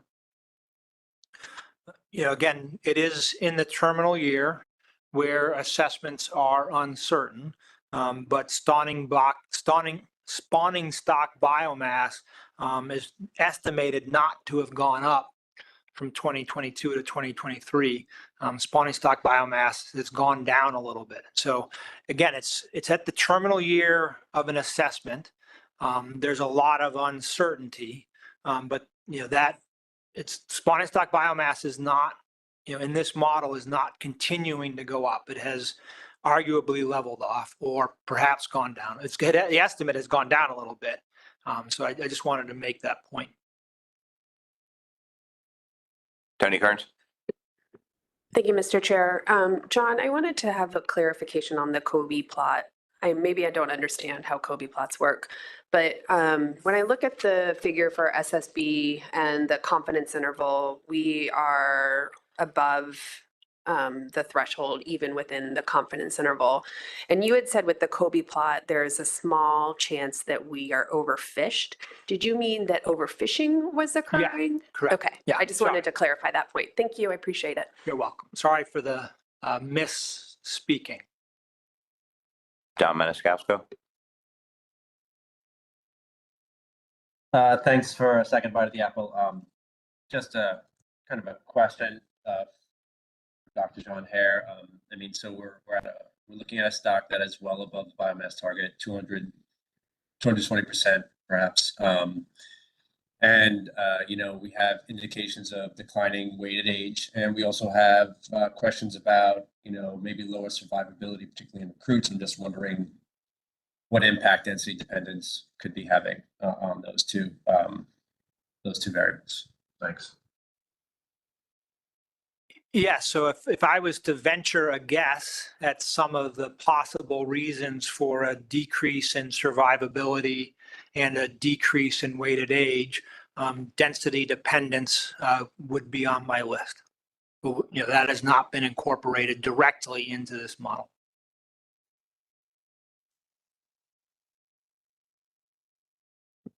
All right, John, thank you very much. Let's move on. Julia, you ready to give your presentation? Yes, thank you, Mr. Chair. I will start talking while Stephen pulls it up. So my presentation will cover recent fishery performance, and then I'm gonna hand it over to Dr. Paul Rago to cover the SSC recommendations, and then back to me to cover the monitoring committee recommendations, advisory panel input, and public comment. And then after all that, the objective of the discussion for the council and board will be to recommend, can you go to the next slide, Stephen? Yeah, I think the clicker's not working, so next again. Yeah, so then the objective will be for you all to recommend all the specifications, the catch and landings limits that are needed for 2025, as well as the commercial in-season closure buffer and changes to other commercial measures if needed.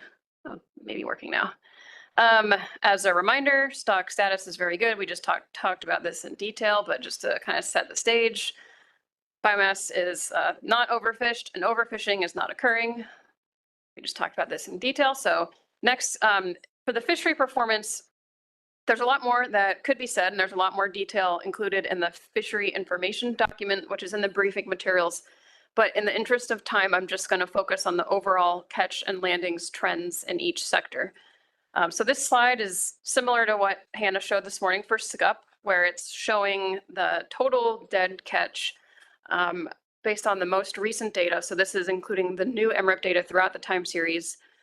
So the commercial landings are in the solid orange, the commercial dead discards are in the orange lines, recreational harvest in the solid blue, and recreational dead discards in the blue lines. And you can see that total dead catch has been generally increasing over the past decade with some ups and downs, including you can see a bit of a decline in recent years, but still generally higher in the most recent decade compared to earlier parts of the time series. You can also see peaks in 2016, 2017, and 2021, which were largely driven by recreational landings. You can also see that total catch in 2023 decreased by about 9% compared to 2022. And this slide shows how total dead catch compares to the overfishing limit and the acceptable biological catch limit for the past 10 years.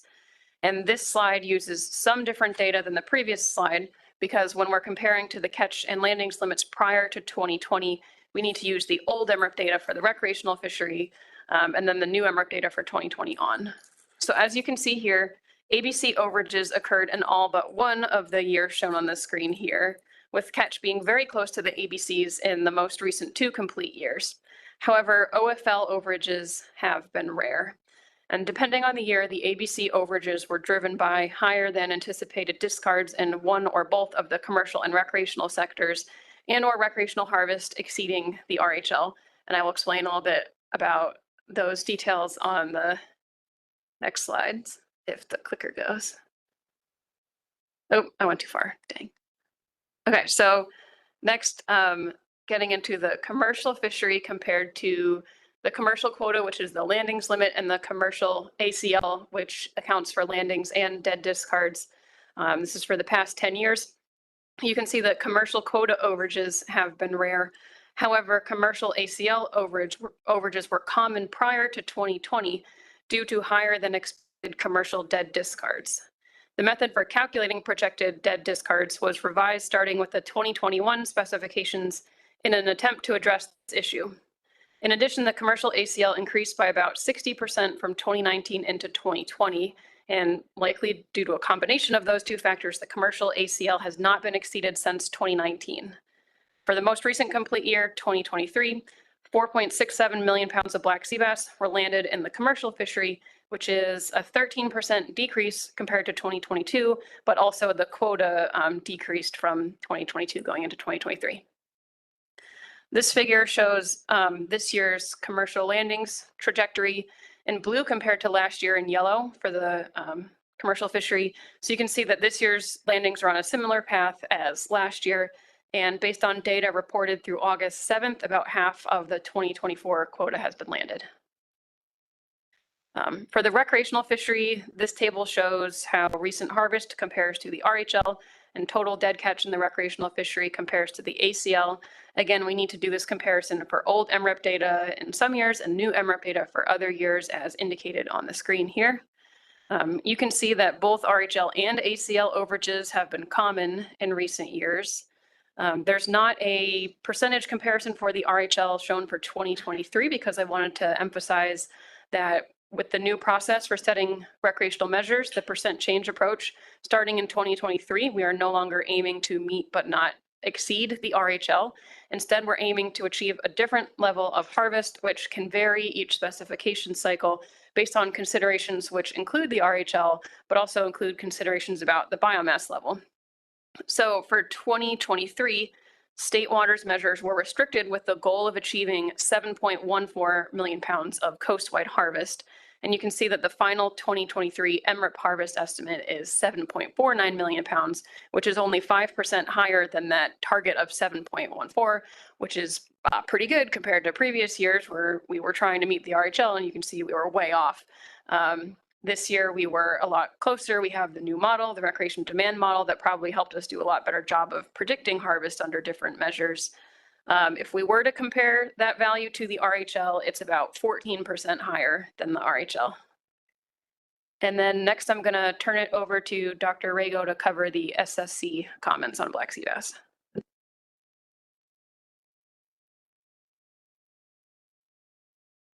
Okay, thank you, Julia. Can you hear me? Just want to check. Yes. Okay, thank you. Yes, I'll give you an overview of the black sea bass comments by the SSC and try to address some of the comments that have come up along the way. So next slide, please. This, as John very ably described, this is a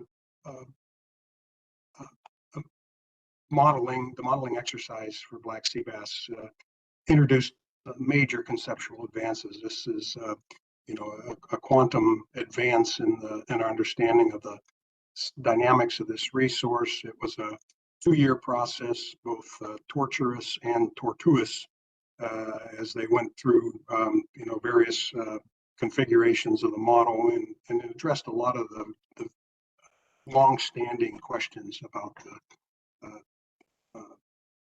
dynamics of this resource and the peculiar biology has been mentioned there. The multi-WAM approach, takes into account both the differences in the attributes of the northern and southern areas, but also the seasonal migration. Fish from the north move to the south and then return. So the spatial temporal index, as John has mentioned, integrates across a lot of different surveys. However, the spring trawl survey really is the dominant factor in deriving that abundance index. The winter bottom trawl covariate influences recruitment. And just on that point, it's important to recognize that the recruitment in the most recent years really doesn't have much effect on the 1-year projection for 2025. Most of the characteristics of the stock are sort of baked in at that point.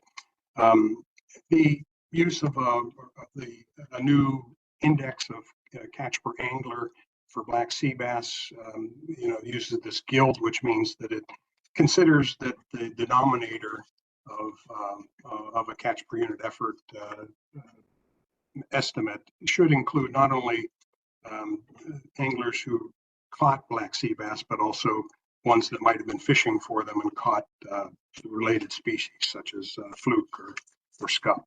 Next slide, please. As mentioned,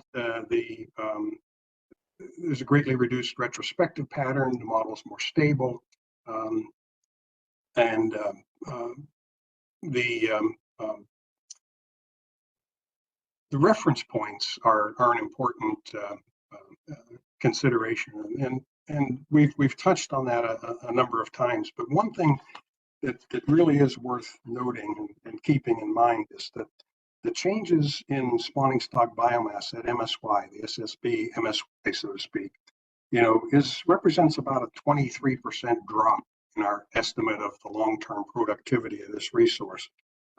It's gone from 14,441 metric tons to 11,225. That's 23%. Similarly, the expectations of what can be taken from this resource, the MSY, in the long run, is also down about 24%. It goes from 4,773 to 3,649. So those are really important pieces to keep in mind when considering the proposed changes. The conceptual advances introduce a lot of complexity, and they're not easily comparable to the previous models. And the reference points for fishing mortality, I'll touch on those a little bit, but even though at the SSC we had the chair of the research track and also the chair of the management track there, we did take a little detour in our deliberations there when we were discussing reference points for this stock. Next slide, please.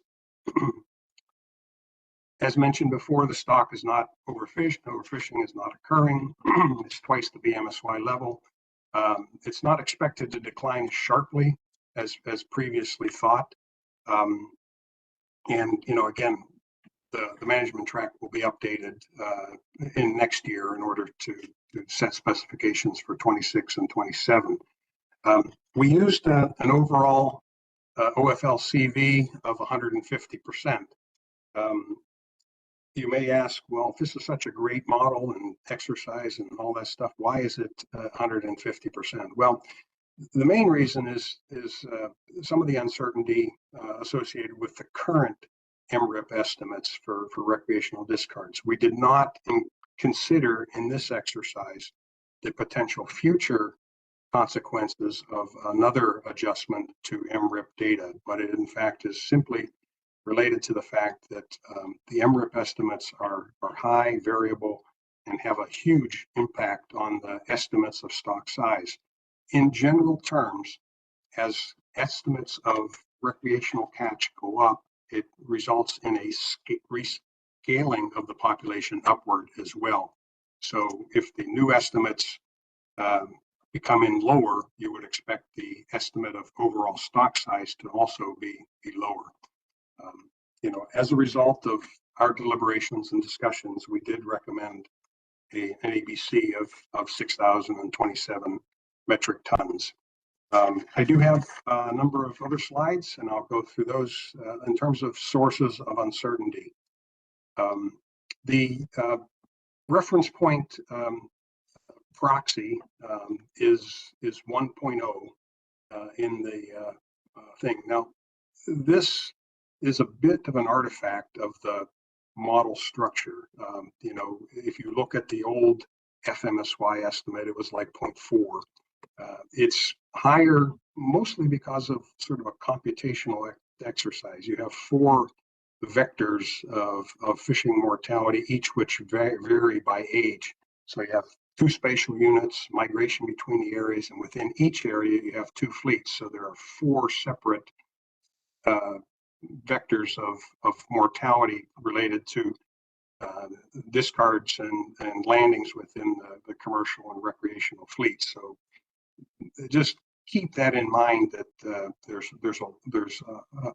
an additional level of complexity within this model that was not characterized or included in the previous ASAP model. So they're not strictly comparable, and really what is comparable though is that the F and the set of selectivities associated with that F do in fact achieve the 40% maximum spawning potential. So that's kind of a general cautionary thing that may help as we move further down in this discussion.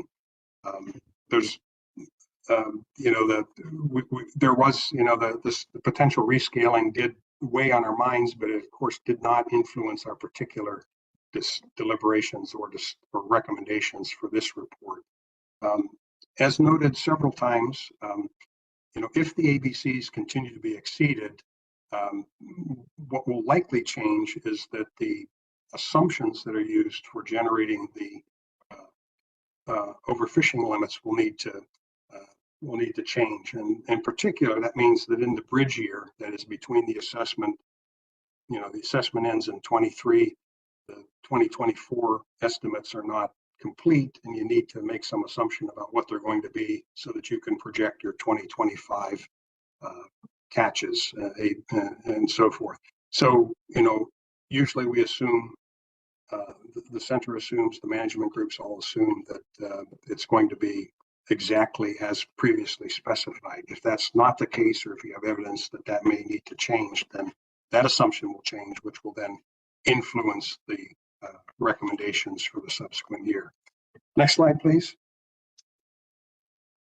As John mentioned, natural mortality is a concern, and specifically, is it realistic to assume that it's constant across all ages, where you have different sizes and vulnerabilities and to mortality along the way?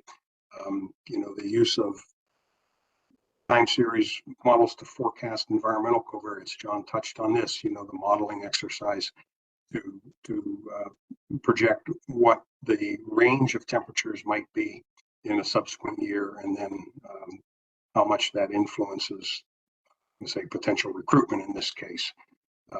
There are some trend differences between northern and southern stocks. Look at the slides we were looking at earlier. In some detail, you'll see that there was higher peaks of recruitment in the north than in the south.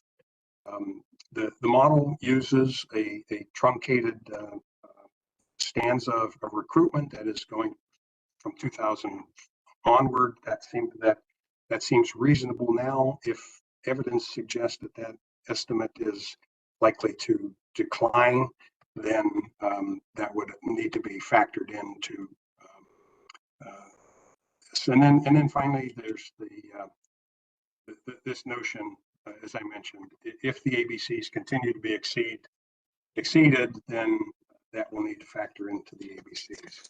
In terms of research recommendations, next slide, please. We basically said anything that reduces uncertainty in MRIP catch estimates is appropriate, and this is the primary sort of avenue, if you will, for reducing the OFLCV. Right now, that 150% OFLCV doesn't make any difference. It's a couple percent. If we had decided 60%, you'd have a couple percent more metric tons in the ABC recommendation. And that's because it has no influence when the stock is very high or above BMSY. And when the council's risk policy is in fact 49% for stocks that are above 1.5 times BMSY. It becomes consequential as we go to smaller stock sizes. So as we've mentioned before, port sampling is an important priority. It's not doing as high as would be desirable. So that's always a big topic, and related to that is sort of monitoring of the length composition for recreational discards. Charter boat captains and so forth have been kind of instrumental in that process. There were some recommendations to try to get a better handle on via tagging, or perhaps reanalysis of historic tagging information. And then, there was a big list of recommendations, both from the research track and the management track, and the SSC endorses those recommendations. So thank you, Julie. I appreciate it. And I'll remain on the line, obviously, for questions for later. Thank you. All right, so next I'm going to cover the monitoring committee recommendations. So this includes comments provided during the monitoring committee, as well as some additional comments and recommendations which were provided after the meeting. So some of these comments have already been touched on. That the monitoring committee also had concerns about how to explain the 20% decrease in the ABC, because the the ABC that results from those SSC recommendations is 20% lower than the 2024 ABC. So the monitoring committee talked about a lot of different reasons why that could be. And at the end of the meeting, they felt like they were still struggling to explain why it needed to decrease. So for example, they struggled with things like why would a reduced ABC be expected to bring biomass down towards the target, that it would make more sense that catch would need to be higher than recent levels to bring biomass down towards the target. They talked about the assumption of the average and therefore lower recruitment in the projections, and they discuss how that plays a role, but it doesn't fully explain the decrease. And there was no discussion about how additional, this was already covered today, but additional work will be done to consider the projections assumptions, including recruitment, prior to next year's assessment update. But there wasn't an expectation that it would be done in time to influence the 2025 ABC. Just waiting for the slide to move. Stephen, can you go to the next slide? So 6 monitoring committee members expressed serious concerns with the ABC projections. They were concerned about the need for the level of decline in the ABC and concern, again, that they felt like they couldn't sufficiently explain why the projections were doing what they were doing. And 4 of those 6 monitoring committee members took it the next step and said that they could not endorse use of the 2025 ABC recommended by the SSC. So they also said concerns about the conservation need. So why would we need to cut back this much for a stock that is so highly abundant and overfishing is not occurring? They talked about negative socioeconomic impacts on the commercial and recreational fisheries and the impacts of high abundance of black sea bass on other stocks. So although there was this discussion of these, and these 4 specific monitoring committee members said they could not endorse this ABC, the group generally, acknowledged that the council is constrained by the SSC's recommendation. And then after the meeting, there was an additional comment provided by the monitoring committee members from Connecticut, New York, New Jersey, and Maryland, kind of elaborating on some of the things said at the meeting. Sorry, I think I went too far. That the 20% reduction is not justified and could lead to negative economic and ecological impacts. And then in the briefing materials, you can see more details on these main concerns that they laid out. I'll just touch on the key points here. They reiterated healthy stock status, concern about how the projections have performed. So for example, this was already discussed that they felt like the projections do not align with current trends shown in the assessment. They felt like further restrictions do not align with the goal of reducing biomass to the target. They said there's no indication that current levels of recruitment will not maintain current biomass levels. And they noted that they didn't feel that the projections had been thoroughly evaluated and they should be revisited. They also elaborated more on the main concerns about potential negative impacts of under-harvesting black sea bass. So ecological impacts such as predator-prey dynamics, economic impacts such as lost economic opportunities and reduced community benefits, and then concerns about public perception where we cut back on such an abundant stock and for reasons that are hard to explain, that this can undermine public confidence and could lead to issues with compliance. Just waiting for the slide to move again. And then they provided some additional insights, some of which were already covered in the main monitoring committee meeting summary. They also noted that there were concerns about how the discards were calculated because it seemed like the discards were very high and that we're just getting into a place where we're having more and more discards in the recreational fishery especially. They noted that during the monitoring committee meeting, there were some concerns raised about the stock assessment, some questions asked, and they didn't feel like all those concerns were fully addressed. Again, they recommend further discussions with the assessment scientists on the assumptions in the projections. And given all that, these 4 monitoring committee members recommended maintaining the current management strategies until the assessment and projections are more thoroughly evaluated. We also got one additional comment from the monitoring committee member from Maryland that said that there's concern that if we further reduce the RHL, that will just increase discards. And again, concerns that the projected discards are already very high and that we're setting ourselves to potentially exceed both the RHL and the projected discards by further cutting back on this abundant stock.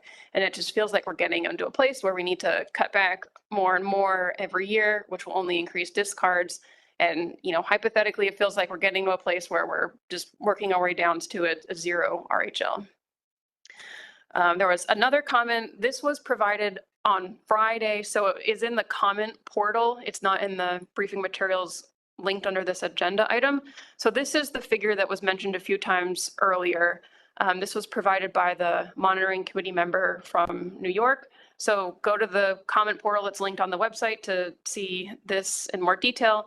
But again, this is showing the orange-ish color trend is the biomass trend from the assessment update, where you can see that generally increasing trend over the most recent decade plus. And then the gray is the projected spawning stock biomass from the most recent several cycles of specifications. And again, all of them prior to the furthest right gray lines. Everything before that was set based on the older stock assessment. There's been a lot of changes, so it's not exactly an apples to apples comparison to compare all of these gray lines to the orange line, but still trying to make the point that these projections have been consistently predicting a downward trend in biomass when fishing at FMSY.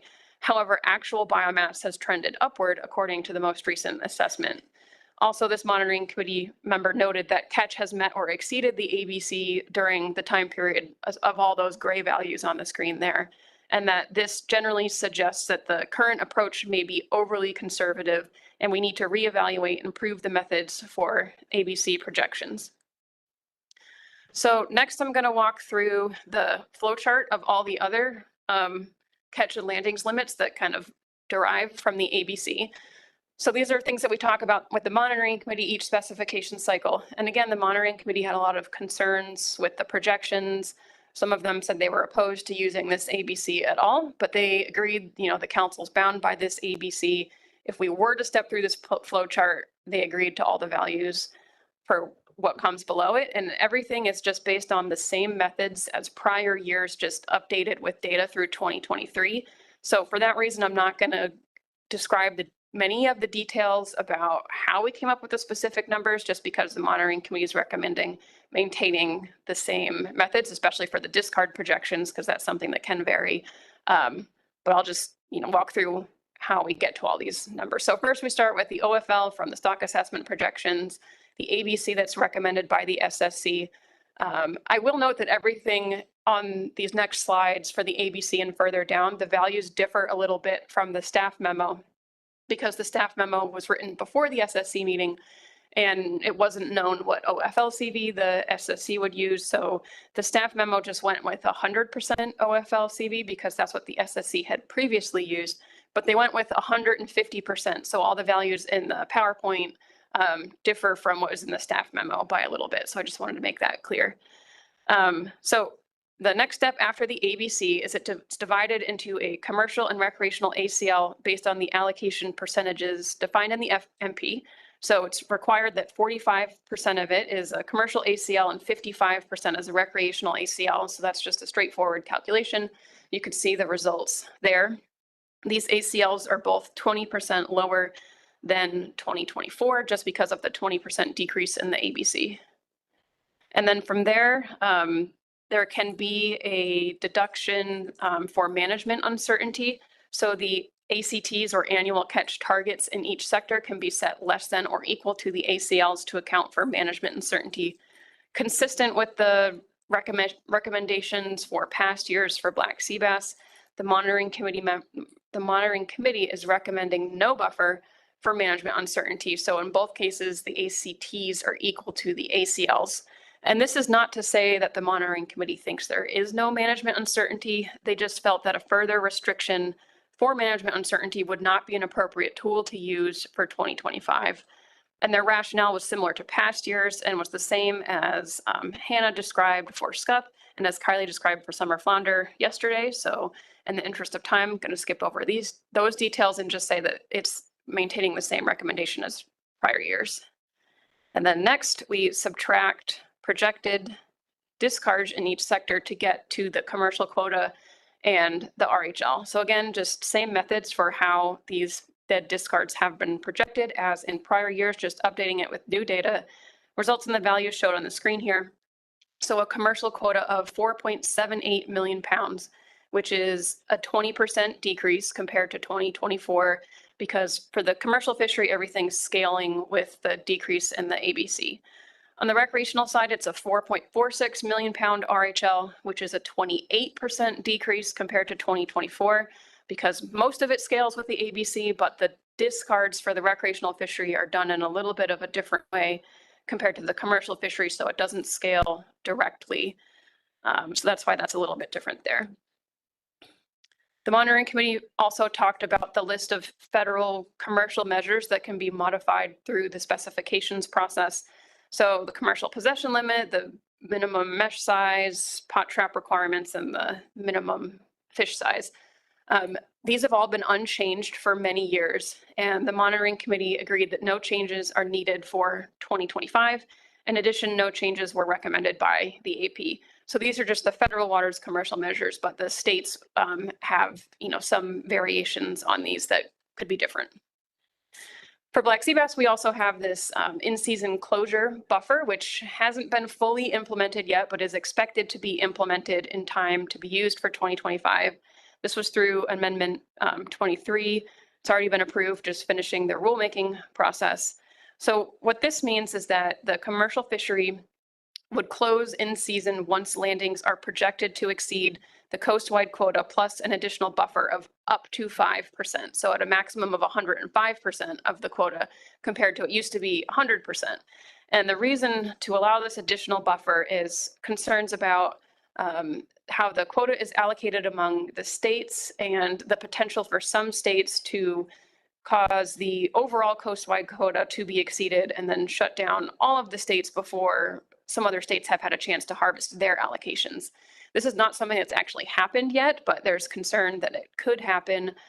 There's a process in place where the states, closely monitor their landings and they can modify their measures throughout the year. There can be transfers in some cases that can have helped prevent the need for these in-season closures, but there was this modification to allow this buffer just to provide a little bit extra for those states that haven't exceeded their allocations, that any states that exceed their allocations or their quota before the end of the year, they would shut down individually, and the remaining states would be able to keep going just for a little bit longer. So again, an in-season closure is not anticipated in 2025, given recent trends in landings and the process in place to prevent quota overages. However, the monitoring committee is still recommending allowing the full 5% buffer for 2025 because it's not expected to negatively impact the stock, and it could provide some socioeconomic benefits in the unlikely event that it is needed. So next, I'm going to walk through the advisory panel input. And for black sea bass, we did have a second AP meeting because there was we knew we were going to get setting a new ABC as opposed to reviewing it for summer flounder and scup. So there's 2 AP meetings to summarize for black sea bass, and then there was several additional comments provided after both meetings. So given that there's so much to summarize here, I combined them all and condensed them rather than walking through them chronologically. And you'll see there's a lot to cover, so I'm going to just try to touch on the high points, but hopefully you had a chance to look at the briefing materials to read more details on all of these comments. And I do want to note that I accidentally left off one comment from the appendix to the August 5 meeting summary, and that was corrected last night in the briefing materials, and it is incorporated into the presentation. And as usual, advisory panel comments are not consensus or majority statements. So as you might expect, advisors expressed a lot of opposition to the 20% cuts that were presented as needed for 2025.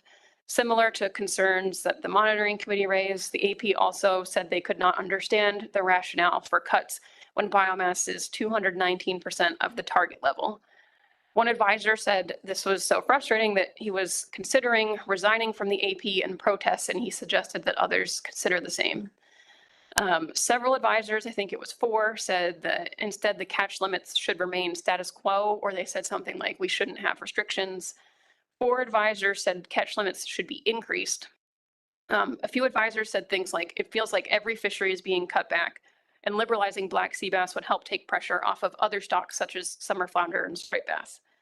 One advisor said that we should prioritize the Magnuson-Stevens Act objective of increasing long-term economic and social benefits given the good stock status.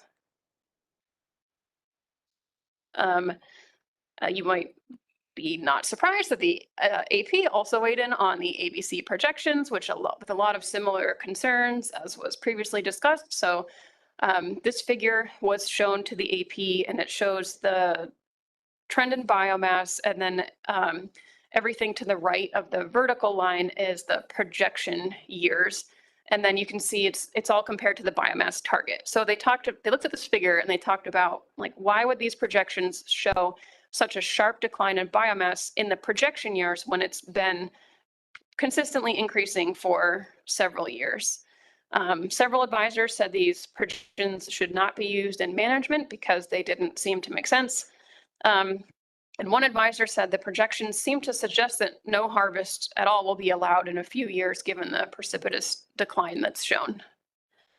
Advisors also talked about recruitment, with 6 advisors saying that they are seeing lots of small black sea bass currently, and they thought this contradicted the projection assumption about recruitment, which kind of hard to see from here on the slide, but it was previously discussed that the projections are assuming that recruitment is returning to the 2000 through 2023 average, which is notably lower than some of the recent peaks in recruitment. One advisor said it feels as if the ABC needs to be cut just in case recruitment is worse than it has been in recent years, which they didn't think was a logical assumption. One advisor requested a remand of the ABC back to the SSC based on the monitoring committee feedback, and that specifically additional sensitivity runs on the recruitment assumptions should be done. And given the lack of information that sensitivity runs weren't done and weren't provided to the SSC, this AP member thought this constituted an error in fact or omission in the materials provided to the SSC, which the text with the white background on the screen is from the council's SOPs, and that lists the criteria in which an ABC can be remanded to the SSC. So that's highlighting what the advisor thought was relevant for that. Just waiting for the slide to move. I'll start talking while I wait. There we go. Advisors talked a lot about the impacts of a 20% decrease in the catch limits. Several advisors said this will increase discards because availability is so high. One advisor said that if, similar to comments that were previously made, that if we keep increasing discards, this could lead to the model predicting overfishing, which feels like a vicious cycle.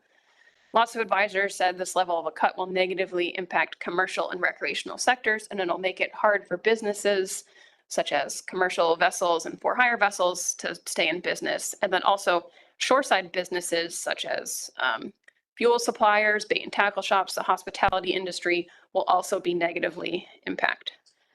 Multiple advisors said that this level of a cut will increase non-compliance because people will be so frustrated that the regulations don't make sense that they will just start to ignore the rules. And a few advisors said specifically they're concerned about the for-hire industry because those customers are paying a lot of money and they want to be able to take something home. One advisor noted that under the percent change approach that will be used to set the 2025 recreational measures, that would be expected to require a 10% decrease in harvest, not the full 20% decrease. One advisor recommended that this table be provided. So this is the same as what was previously shown with the OFL and the ABC comparison. The only difference is it's adding that column on the right, which is showing if fishing mortality was over or under the reference point. So the negative values means overfishing was not occurring, and the red values in that far right column mean that overfishing was occurring. This is all based on the 2024 management track assessment. So based on our most recent understanding of if overfishing was occurring or not during this time period, it's showing that it was only occurring in 2017, despite all of these ABC overages. So these comments were provided at the first AP meeting before we knew specifically what the ABC projections looked like. So advisors asked a lot of questions, or one advisor asked some questions about why the new assessment is so different from the old assessment. That we've already covered some of that today, so I won't cover all those in detail. 2 advisors said that stock assessments are not an exact science. 1 advisor said that because stock assessments are not an exact science, that management should be cautious about increasing the limits. Again, this was before we knew that there was going to be a 20% cut put forward. 1 advisor said that availability of large fish has declined on the south shore of Long Island. Some general comments that advisors had to say about management. There was comments along the lines of the calculations have changed multiple times. So the MRIP data changed, the way we project discards have changed, the assessment changed, the projection methods for the ABC have changed, and just all of these changes are confusing and are negatively perceived by the public. 1 advisor said we need to better communicate the scientific basis for our recommendations. Multiple advisors said things along the lines of stock status is currently very good, but the measures are very restrictive currently, especially in the recreational fishery. 1 advisor said we should consider using AI to allow for more dynamic real-time management. Advisors had a few comments about environmental conditions and how those are impacting recent catches. So 1 advisor said that there's colder water temperatures and lower salinity that could be impacting the seasonal availability of black sea bass and other fish off of New York. So the fish arriving later than normal. Another advisor, also fishing in New York on the south shore of Long Island, said that cold water could be contributing to the currently lower abundance in that area. However, a different advisor fishing off of New Jersey said that salinity is high and that seems to be good for the fish. That advisor also said that water quality seems to have improved based on what's growing on the lines and pots, and there's lots of bait around and the fish are feeding well. In terms of market issues that could be impacting catches, I think 2 advisors said that fuel prices are high. 1 advisor said that there's volatile prices in the fresh fish market. 1 advisor said that the market hasn't been good since COVID. Revenue hasn't increased back to pre-COVID levels, and meanwhile, fuel expenses are also up. 1 advisor said that the commercial quota has not been reached in recent years because the price has been low. So people haven't been going out to catch as many black sea bass because of the price. Advisors had a lot of comments about recreational discards. So there's a 16.5-inch minimum size in many states, which multiple advisors said this is leading to very high discards because even when the stock is so abundant, you still have to go through a lot of fish before you get a keeper at that high of a size. Multiple advisors suggested lowering the minimum size limit to reduce discards and allow anglers to take something home. Across black sea bass and summer flounder and scup that were discussed together at one meeting, there were 5 advisors who recommended considering a total cumulative length limit to reduce discards. 1 advisor provided a specific recommendation of 70 inches cumulative length. So you keep all the black sea bass that you catch until the cumulative length reaches 70 inches and then you stop fishing. This advisor said that anglers could use larger hook sizes if they wanted to target larger fish. 1 advisor was opposed to this cumulative length concept because it would allow for the harvest of juvenile fish. 2 advisors recommended consideration of the mandatory use of descending devices. And 1 advisor said there's a lot of concern about the high discards, and when for-hire captains are reporting on their VTR, they are afraid about reporting the astronomical level of discards because they're worried that it's going to count against them. Other recreational fishery comments is that the catches are impacted by the combination of strict regulations and the high fuel prices. And especially for the party boat business, this is making it hard to stay in business, according to 1 advisor. 1 advisor said that the limits will continue to be exceeded due to high availability. 1 advisor said that in addition to us saying that the stock is not overfished and overfishing is not occurring, we should say that the stock is overmanaged and overmanaging is occurring. So for example, this advisor thought that the current recreational measures are overly complicated and that they vary a lot across states, and even within some states throughout the year, there's multiple different seasons. This advisor just thought that was overly complicated and asked questions about how was it even allowed to pass through some of those measures. 1 advisor recommended requiring private recreational reporting through a cell phone application.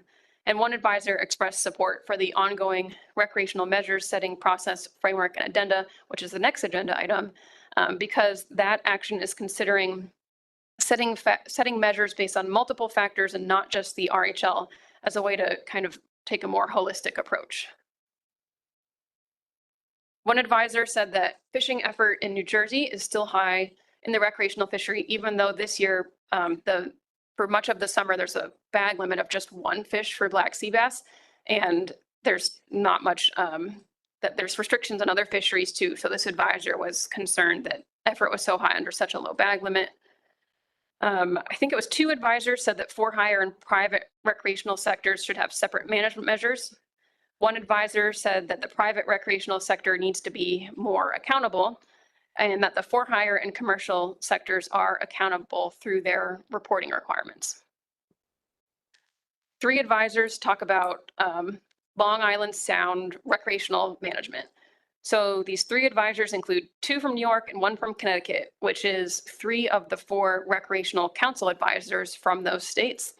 They all recommended that Long Island Sound be treated as a single management unit because right now Connecticut and New York have different recreational measures, but Long Island Sound is a shared body of water. So for example, this year, the Connecticut recreational season opened several weeks before New York did, and there were several violations with Connecticut vessels fishing over the Connecticut-New York boundary in Long Island Sound. This picture is an example of an enforcement action for that. So advisors thought this was, problematic, that there's a lot of fish available in the middle of Long Island Sound. One advisor said some of these violations might be unintentional because the boundary isn't clearly marked, and it can be more challenging in parts of the sound that are more narrow than others. And these 3 advisors thought that if Long Island Sound had unified recreational measures, this would be a lot easier for compliance, it would be easier to enforce, and it would be more fair for the anglers from the 2 different states who share a body of water. There were some questions about the commercial fishery data shown in the fishery information document. So for example, that document showed that 17% of commercial landings in 2023 came from hand lines. There was a discussion of we're now using a data set called CAMS for those numbers in the documents that pulls in more state data than we used to have in those documents. But staff wasn't able to provide details on where exactly those landings have come from. Meaning to look into that, haven't had a chance recently because there's been a lot else going on with black sea bass, but we can look into this and provide more information on where those landings are coming from. One advisor suggested that the Virginia and North Carolina regulations allow some harvest on recreational trips to be sold with the proper permits. So this advisor thought that could be influencing this percentage. A monitoring committee member later clarified that it is not legal to recreationally fish on a commercial trip in Virginia. One advisor asked if commercial landings for the live market can be distinguished from other sectors of the commercial landings.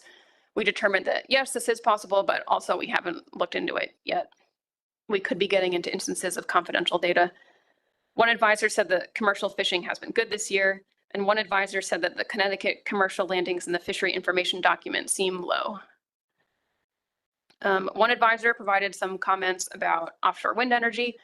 So as you may be aware, there's a lot of survey activity happening right now for many wind projects that are proposed for our region. So one advisor said that with all these survey vessels out there, fishermen need to move their gear and stay out of the way, and this is impacting the catches in the fisheries. Also, this advisor expressed concern that the technology that these vessels are used are impacting the technology that the fishing vessels are using. And this advisor expressed concern that there's plans for lots of wind farm cables to go through areas with wrecks that are important fishing areas. In terms of research recommendations, one advisor recommended research into dead discards and how they impact overall mortality.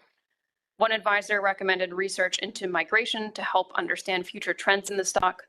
One advisor recommended research into the impacts of nanoplastics, as Hannah described in more detail for Scup. One advisor recommended research into the impacts of the use of artificial bait because it does not break down quickly enough in the stomachs of fish and could be causing some problems. We did get 3 public comments. One of them just came in yesterday through the comment portal. I didn't notice it until this morning, so I haven't incorporated it into the slides, but I can try to remember to say it out loud.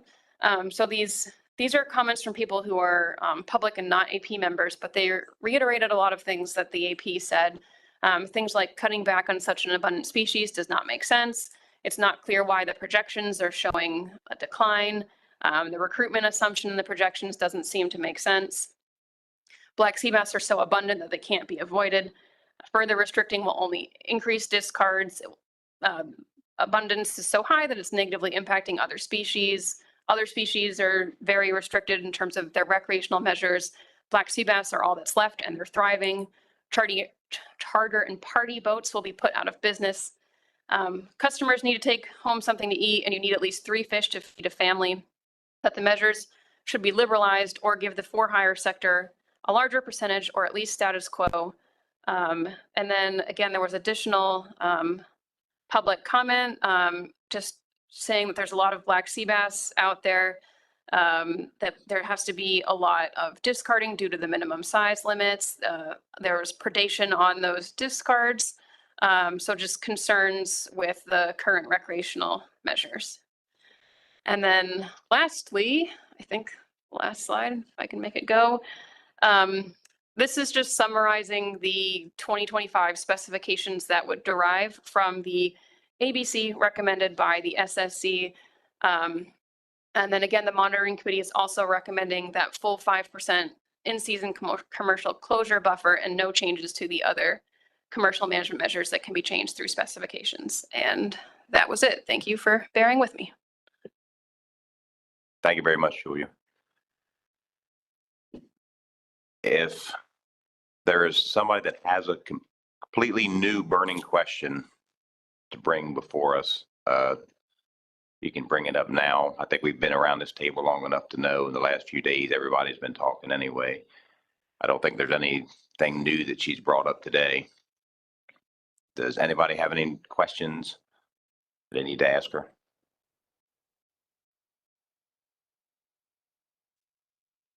Emerson Hasbrook.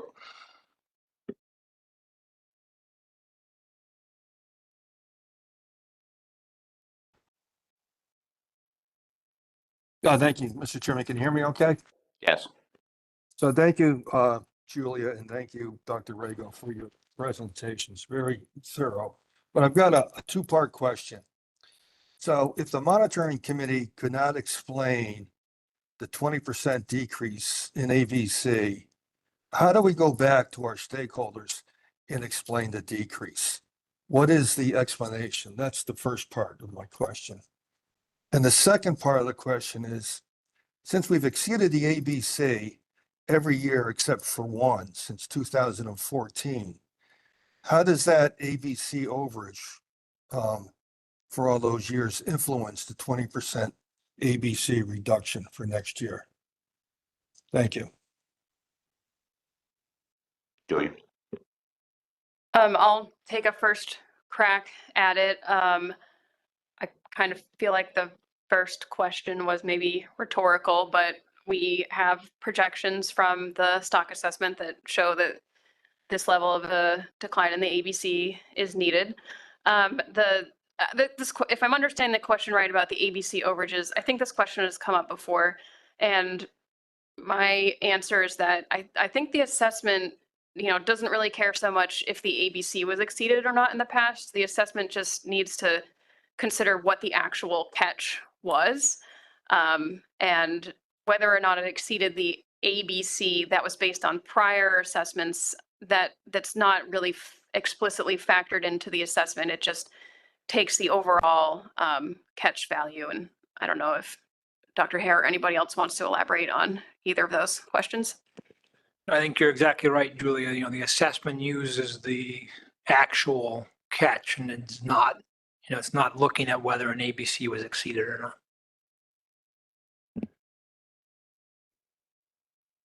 John Maniscalco. I'll be quick. So first, thank you both for your presentations, and thank you to the monitoring committee for all the extra work they've put in on black sea bass. Kind of quick question and comment. My question is to Paul Rago. I'm just wondering if he sees a role for the SSC in reviewing performance and projections across many of our assessments and stocks to see how well we're performing in terms of actually realizing the biomass increases or declines that we project to happen when we impose different catch limits, depending on stock status, the assumptions that are being made, et cetera. And if you do see a role for the SSC, I would hope that perhaps the council would consider tasking the SSC with performing that kind of a review. Thank you.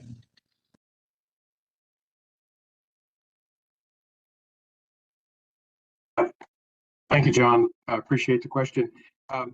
The SSC, in fact, has one of the leading authors on, an evaluation of performance of projections. That's Olaf Jensen. So, he has done that in the past.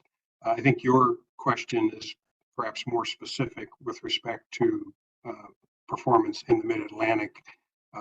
The Mid-Atlantic probably has a little better track record than, say, elsewhere in the Northeast with respect to the performance of them, black sea bass notwithstanding on that particular aspect. So I think we work at the pleasure of the council. So if that is assigned, then we certainly would consider it. But again, it also transfers a workload to the science center, which would have to be factored in.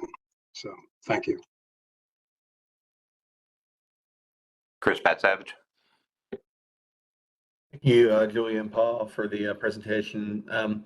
Julia, the monitoring committee didn't recommend any changes to the projected recreational dead discards, even though the estimated for the recreational fish, even though the estimated recreational discards have been higher than what's been projected. I was wondering why they didn't make any recommendations. Was it because of their concerns of more discards from a lower RHL, or was it just from their concerns over the ABC recommendations as a whole? So they didn't talk about it in great detail this year. They just agreed to, and it was noted during the meeting that if we just keep the same method as before, that results in a higher or a lower discard value, lower assumption of discards than what we've seen over the past 5 years. There wasn't a discussion of it at this meeting. They just agreed to keep the previous method. But I think some of it could be, like you said, concerns about reducing the RHL just increases discards further.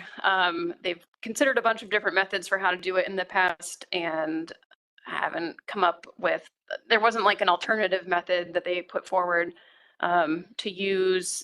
So maybe it's something that just needs further consideration in the future, but just this year specifically, they didn't have a discussion of the specific methods. They just agreed to just keep it the same. Richard Wong.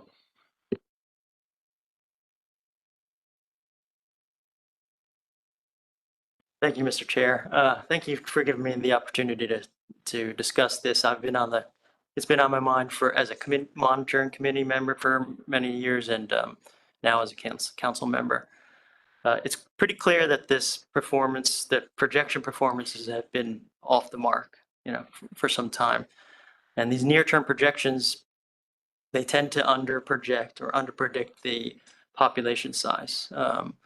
Now, while this is better than the alternative, it leads to profound and very real-world implications for the fishery, particularly for the recreational sector.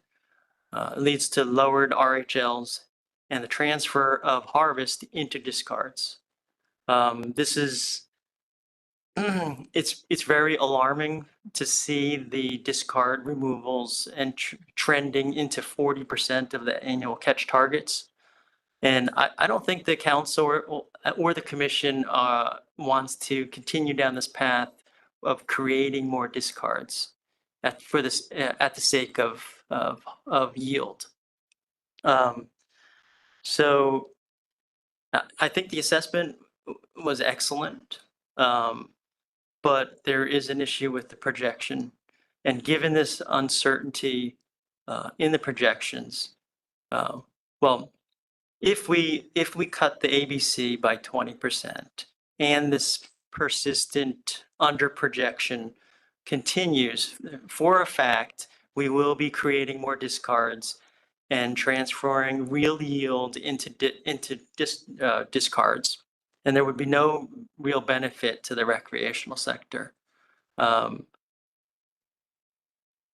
know, like I said, I think the assessment was excellent, but given the uncertainty in the projections, and maybe I'm jumping the gun here, but I would strongly be in favor of status quo for this, because of the uncertainty in the projections.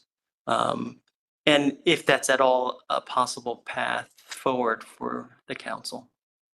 Thank you. Greg? DiDomenico, do you have a comment? Greg? Come on up. Oh, go ahead, Jeff.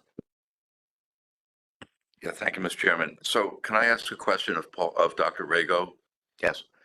Yep. Hi, Paul. So at the SSC meeting, didn't the SSC discuss rolling over the specifications for this year and decided not to do that? And was the rationale there? Was it primarily to make sure that the SSB stays above the threshold, or were there some concerns about the potential for overfishing and potentially overfishing the stock with those concerns, with their determination not to roll over catches, which is the monitoring committee and 4 states' advice? Thank you. Yes, thanks, Jeff. There was, you know, some brief discussion about rolling over that, but I think it's fairly clear, again, conditional on the projections, that such magnitude would result in, you know, an increased probability of overfishing. You know, right now, the risk policy and the current status, you know, result in, you know, 49% probability of overfishing. If you redline it further, that is, allow current ones to continue under the conditions of accepting the model, you would result in overfishing of this resource. So, you know, or at least a higher probability of that occurring. Thank you, Paul. Thanks, Jeff. Greg?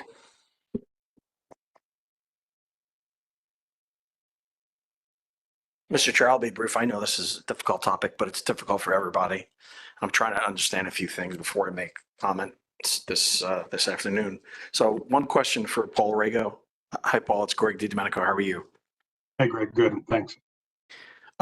Is there any expectation that the SSC recommendations for the 2026 OFL and ABC, which are still lower than what your current recommendations are, is there any expectations that will change? I don't think so. The major change in this assessment are in terms of the catch projections. One is that there's a major change in the way that fishing mortality is allocated among the northern and southern stocks and recreational and commercial components of that. So that's where you get this complexity with the F values, you know, the F reference point being somewhat atypical, so to speak. The second is, you know, these projections are in fact incorporating the most recent information on average weights. So average weights have been declining for this resource over time.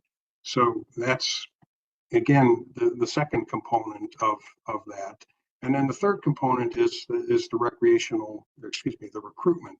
Recruitment and its projection for 2025 and 24, excuse me, has almost no influence on the magnitude of the projection for 2025. Everything is baked into the population in the sense that it reflects historical recruitment, not the most recent recruitment, which is not, in fact, going to be harvested to any great extent. So that combination. So to directly answer your question, I don't anticipate that there would be a major change in the 26 and 27 projections based on the current one. There may be some slight changes with respect to recruitment, but it would not likely shift these numbers substantially. The assessment reflects about a 23 to 24% reduction in yield per recruit, as I can estimate it from the data provided. Thank you, Paul. This question might be to you, Paul, or to staff. Mr. Chairman, if it's okay if I ask a few other questions. In 2023, the recreational dead discards plus landings were estimated to be 11 million pounds. Are those the final numbers? And is there any indication that that amount of mortality and totals in the 11 million pound range would change for 2024?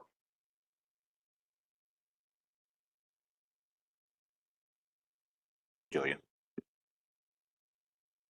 So the 2023 value is coming from the final MRIP data, and then to turn it into discards in weight, the Science Center does that calculation. So sometimes those numbers are revised, but we don't anticipate that they will be revised. And then we're no longer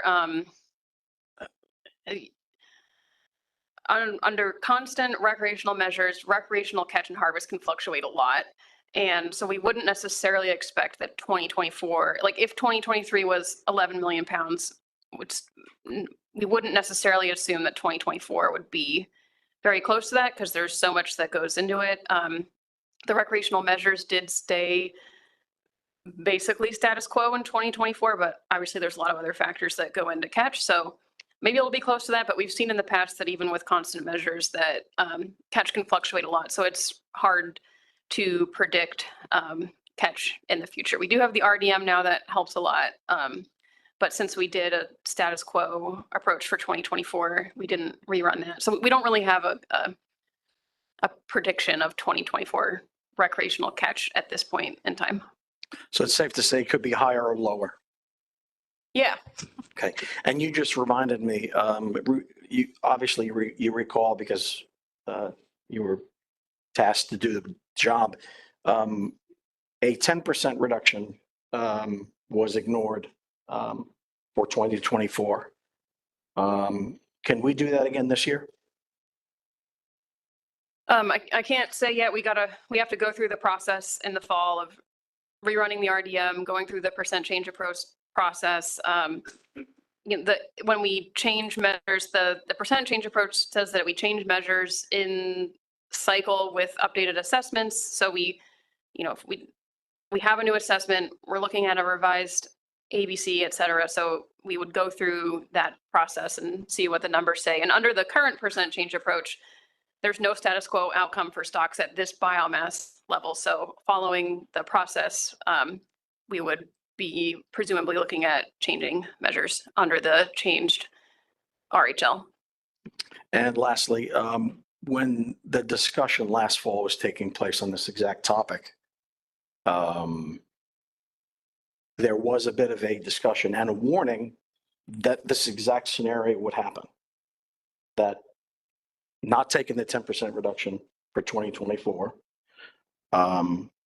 knowing that the assessment was almost near completion and not looking very good, there was a discussion and a warning about taking even a further reduction than 10%. Is that correct?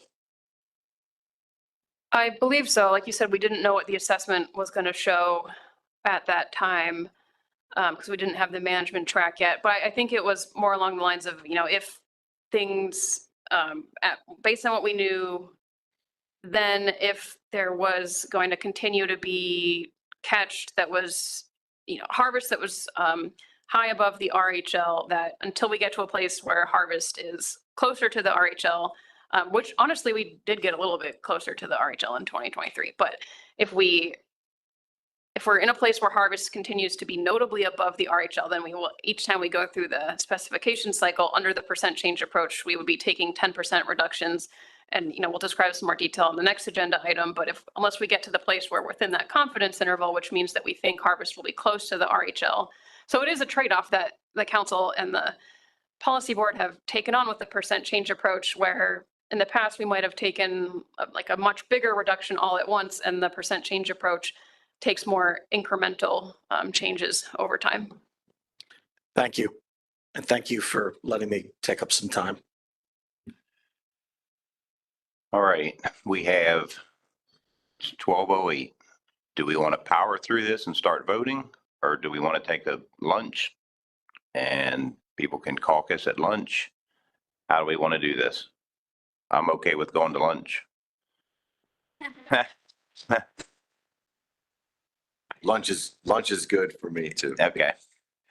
All right, let's come back at 1:15. 1:15, and we'll start back and we'll power through the vote.